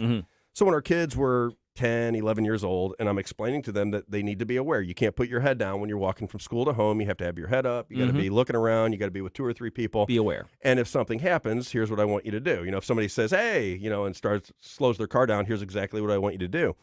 And I said, you'd never have to be scared of anything if you're aware. Now, if you're not aware and you got your head down, that's when bad things happen. But you got your eyes open and you're paying attention to your surroundings, be aware. Be aware, and life is good. And have a plan. That's the other thing, too, because, the thing is, you could be, even if you're aware and something bad happens, deer in headlights syndrome is a thing, right? You're just stuck, or frozen in fear, or you panic and you make a bad decision. It's like you're trying to make up a plan while you were in a heightened state, right?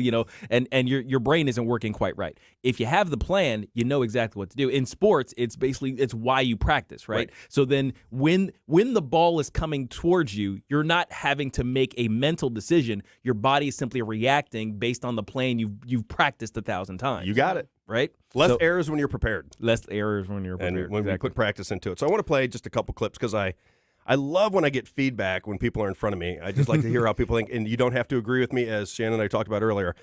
I like the conversation. It's not about winning debates. It's about what's your perspective on these things. This is Tim Burchett. This is clip number 13. Listen to what he says about our government. Pay very close attention. This guy has been out there trying to get information to the people. Don't know if he's a good guy or a bad guy, but he's basically saying our government is filled with criminals. Check this out. We send our money over there. They steal half of it.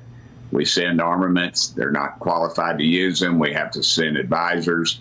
Then American boys and girls are on the ground.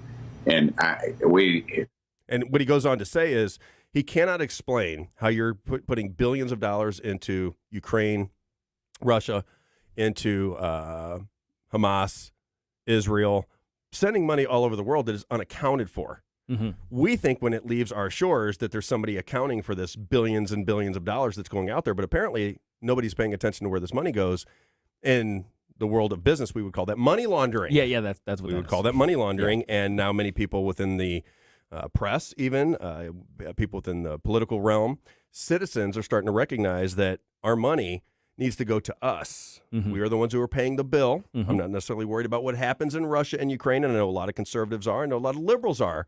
I'm just saying if we have homeless people on the streets, if we have people that can't afford to buy themselves food, if we have all these problems going on in our country, let's address that first, and then we can worry about what's going on over there around the world. And I think that's what Tim Burchett was trying to get at, is that we are printing money, sending it over to lands and dictators and associations that we don't understand, because the press doesn't hold anybody sending this money overseas accountable for what they're doing. It's kind of the airline oxygen mask situation, right? You put your mask on first. Right. You have to be solid first before you can help anybody else. Now we're trying to, we're going down in flames right now. At least it feels that way as a nation. Yes. But we're still trying to act as though we got our crap together and we're helping. Oh, it's like, you guys need help. Let me come over and help. It's like, excuse me, sir, your house is on fire here. It's like no, but I need to provide these toys for the children. It's like, but your house is on fire. Mm-hmm. Yes. It's like, no, but don't you see that this is a good thing and it's good for our community? It's like, yes, but your house is on fire. And that's kind of where we are right now. We're the American house is kind of on fire. I see it the exact same way. And it feels as though the people in charge have decided that it's still more important to look outward, to do these out things, which are good. I mean, it's arguably there's a lot of good to be done around the world, and us as the quote unquote wealthiest nation in the world, there's a feeling of obligation. There are a lot of people who have a lot of feelings about that stuff, but you need. My dad was a pastor. We were relatively poor. No, we were poor. We were actually so poor we couldn't afford the last two letters in that word, so we were Poe. Okay, so we were old Poe. school. Okay, we were Poe. So and one of the things he did was he would collect Toys for Tots, and we would distribute toys. And I told this story on air not too long ago. This is one of those great things, like I qualified for the free toys, but I was handing out the free toys to other families. Taught you well. And it taught me good. But here's the thing though. One thing he taught me, though, he said, the best thing that you can do for the poor to begin with is not join them. You see what I'm saying? It's like the best thing you can do for the poor, the first thing is not to join them. It's like, so be somebody who can afford to help others. Mm-hmm. Be somebody whose house is already in order so you can do those things. And America, we're not doing that right now. Yeah, take care of your own business. Take care of your own business. And that's the biggest argument I have with our government just in general, at the city level, at the state level, at the federal level, is we have to take care of our own and take care of our people and begin the spirit of camaraderie again. It's not here anymore. It's completely separate. Everybody has got their own opinions on things, and those opinions which is perfectly natural to have a different perspective on Sure. things. That's the way the world is supposed to be. If you have any consciousness at all, is you have a different perspective based on life experience. We are being divided intentionally, and it's so obvious. I mean, all you got to do is read any publication, watch any of your network news, and then just see how it plays out in your life, with your friends and your family. I have people that absolutely despise me now saying they know that I'm right. They don't want to admit it. And I'm not right about everything. Don't get me wrong. But Sure. I'm talking about the original thing I was talking about with the COVID. I said, the masks aren't going to help you. I mean, you need to take the mask off. You look ridiculous. And people would get mad at me for saying that. I'm saying, listen, the masks create more fear, which is what we're trying to get rid of. If fear is what debilitates a society, let's stop being afraid all the time and be one with one another, and be happy. Yeah, life be is happy. supposed to be about happiness and love, is it not? It is. Absolutely. We're going to talk is. about happiness and love in the final segment. We'll be right back. You can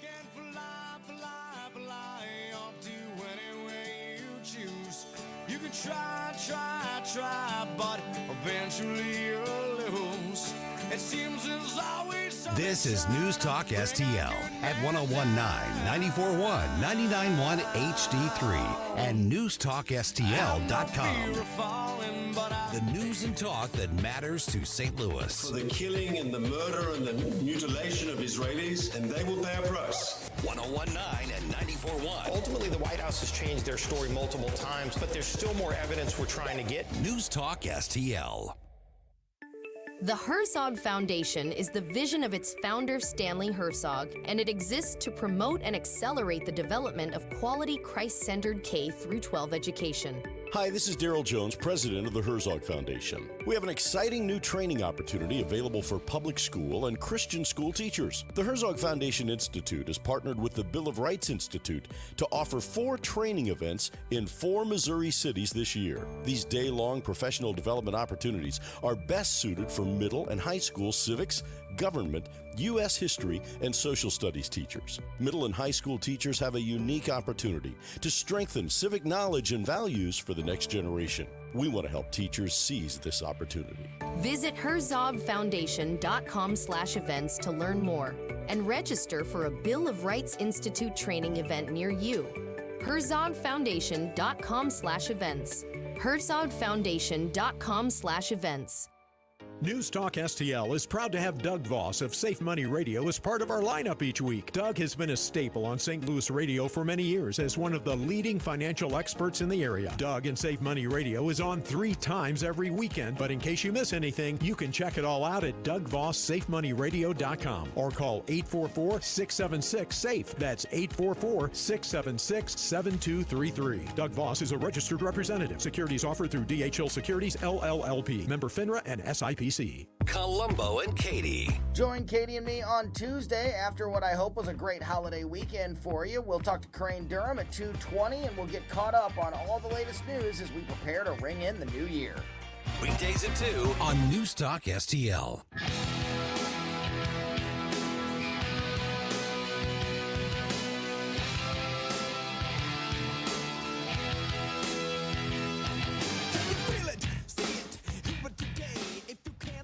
Hey, everybody, it's Rob Carter. Join me on Sunday nights as I challenge our politicians, expose the political press, and analyze pop culture. It's the Rob Carter Show on Sunday nights from 6 to 8 p.m. Now let's get back to the best men's league over 40 backstop in St. Louis. Mike Ferguson in the morning. What does it mean to be American? It means we have elections we can trust and believe in. Single day voting on election day as a national holiday with paper ballots, government issued ID to match the voter file, and English as the sole language that appears on a ballot in this country. That is not controversial. That is common sense. That is what it means to be a citizen of this nation. Ramaswamy. I agree wholeheartedly. He's preaching. Yeah, absolutely. He's got some very interesting. It's funny. He's such a hit and miss for me. Yeah. Just because some of his ideas are like, wow, yes, absolutely. Why hasn't anybody saying this? And others like, bro. Well, he's young. Yes. I mean, Kennedy was young, and Yeah. I like youth in politics, but I also, in this particular time in the world, I'd like some experience. Yeah. So I think he's and again, he's a Harvard Yale guy. Mm-hmm. Yeah. He's got a background that you want to pay attention to just a little bit. But when he talks about the elections, this is the thing that we have to get put together here before too terribly long, are elections that the American people can rely upon. I mentioned it in the last show. And we'll be on tomorrow, by the way. So Rob Carter filling in for Mike Ferguson. We'll all be here again with Gabe and Shan tomorrow as well. But I just think that the election has to be one of the most important things on the agenda for our politicians. And, of course, if they were elected/selected, they're not going to argue about whether they won or not. And it makes perfect sense that they wouldn't, even if they're involved or not involved. But Rasmussen, one of these Rasmussen pollers, went on the Steve Bannon War Room show. And he said that we have done the polling here at Rasmussen, and 65% of the American people, whether it be Democrat or Republican, if you put them together, I think it was 55% Democrats and a higher percentage of Republicans, think that the elections are manipulated, if not stolen. How do you have a country where 65% of the people don't believe in the election? So regardless of whether they are clean as a whistle and they're the greatest elections, not one vote is out of turn. If 65% of the people think that it is, because you have millions of people crossing the border illegally and voting machines that nobody seems to have much trust in and tabulators that people don't have trust in, no voter ID, no signature verification in many of the states, you don't have an election. You just don't. You don't have an election. So if you're out there and you want to have freedom again, if you want your government to work on your behalf and not shove laws that don't make any sense down your throat and steal all your money, then you have got to get elected officials in there the right way. They have to be elected, and you got to get your voting system put to bed. There should be a national holiday. There should be voter ID, right, that we just give out. If you're a voter and you're on the voter roll, we somehow get the ID to you. If you don't have a car and you don't have a phone, we'll drive it to your door. We'll put it in your mailbox. We'll hand deliver it to you. But you're going to have a voter ID that says you are a citizen of this country, that you understand the culture in this country, and you understand the history and why this country is so great and why freedom needs to be protected. And here is your voting card. And when you bring that voting card, you can't do it with just a driver's license, because a lot of these states have motor voter ID. So they sign up, they get their driver's license, and then they take that driver's license to go vote, and nobody questions whether they're a citizen or not because they have a state-issued driver's license. It's crazy. And the only guy that's talked about it, and I really appreciate that he did, is Ken Paxton, the Attorney General down there in Texas. I mention this all the time. So the Attorney General in Texas is out there giving speeches about how the election in Texas was going to be stolen had he not gotten involved. Says he told Trump how the elections were going to be stolen before 2020 happened. So all this election information is out there. And then what happens? His own party tries to impeach him down in Texas. I missed that. Yeah. His own party tried to impeach him down in Texas, and the news didn't cover it. And he only won by a couple of votes. They tried to say that he had some collaboration with somebody that was doing work on his house, and he was. If that was the law that he was breaking, that was so minuscule in the big scheme of things that I think it was a little bit like they were trying to frame the poor guy. But we got to get the elections, and the American people, the people of St. Louis, the people of Missouri, have got to make sure that our elections are on the up and up. And that's I talked to Bill Eigel about it. I just did an interview with him recently, and I brought it up. I said, got to get the elections cleaned up. If you're going to be governor, I wouldn't feel comfortable running for governor against an establishment. I just wouldn't. Even in Missouri, I wouldn't feel comfortable with it. Well, we need confidence. We need confidence in all of our institutions. We need confidence in our elections. We need confidence in the bureaucracies. We need confidence in our national law enforcement apparatus. We need confidence in our judicial system. All of these social systems that kind of exist on like the second level of governance in society that kind of keep us all in order they're required in order to have a system that functions well. If we become a low trust society, I've seen what low trust societies look like.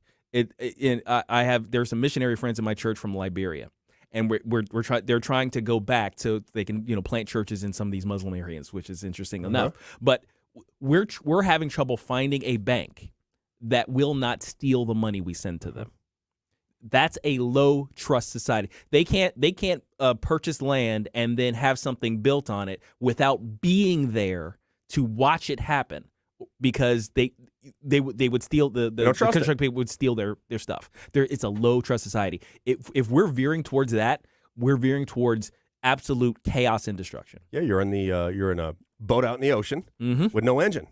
Yes. Wherever the waves take you, you're going to go. And holes. The reality is we can steer our own boat if we just pay attention to what's going on. And you have to make it fun and interesting for people because social media and the internet has made everybody's attention span about 5 seconds long. And they want to be entertained. Entertain me, They fool. must be entertained. Are you entertained? And that's what we try to do. Try to entertain people and inform them so that they'll listen in and enjoy their day while learning information that will help them guide their lives. Absolutely. We'll be back tomorrow. Gabe, Shan, and Rob Carter at 6 o'clock in the morning on News Talk STL.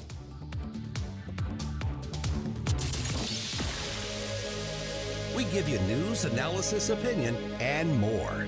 Only on News Talk STL. Hey guys, Columbo here, reminding you that if you belong to an organization like a school or a church, or your kids are part of a group or a sports team that needs to raise money, there's no better way to do so than with a TJ's Pizza fundraiser.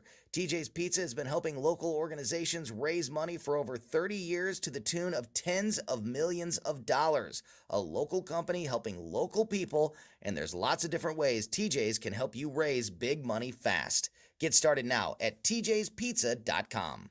Hi, it's Mark McCloskey, and I'm proud to represent my friend Mike Lindell and My Pillow here for the Christmas season. You know, my buddy Mike Lindell is always looking for ways to solve everyday problems. His My Towels solved a problem that we've all had with towels. You go into the stores, and they feel lotiony and soft. When you get them home, they won't dry you. That's why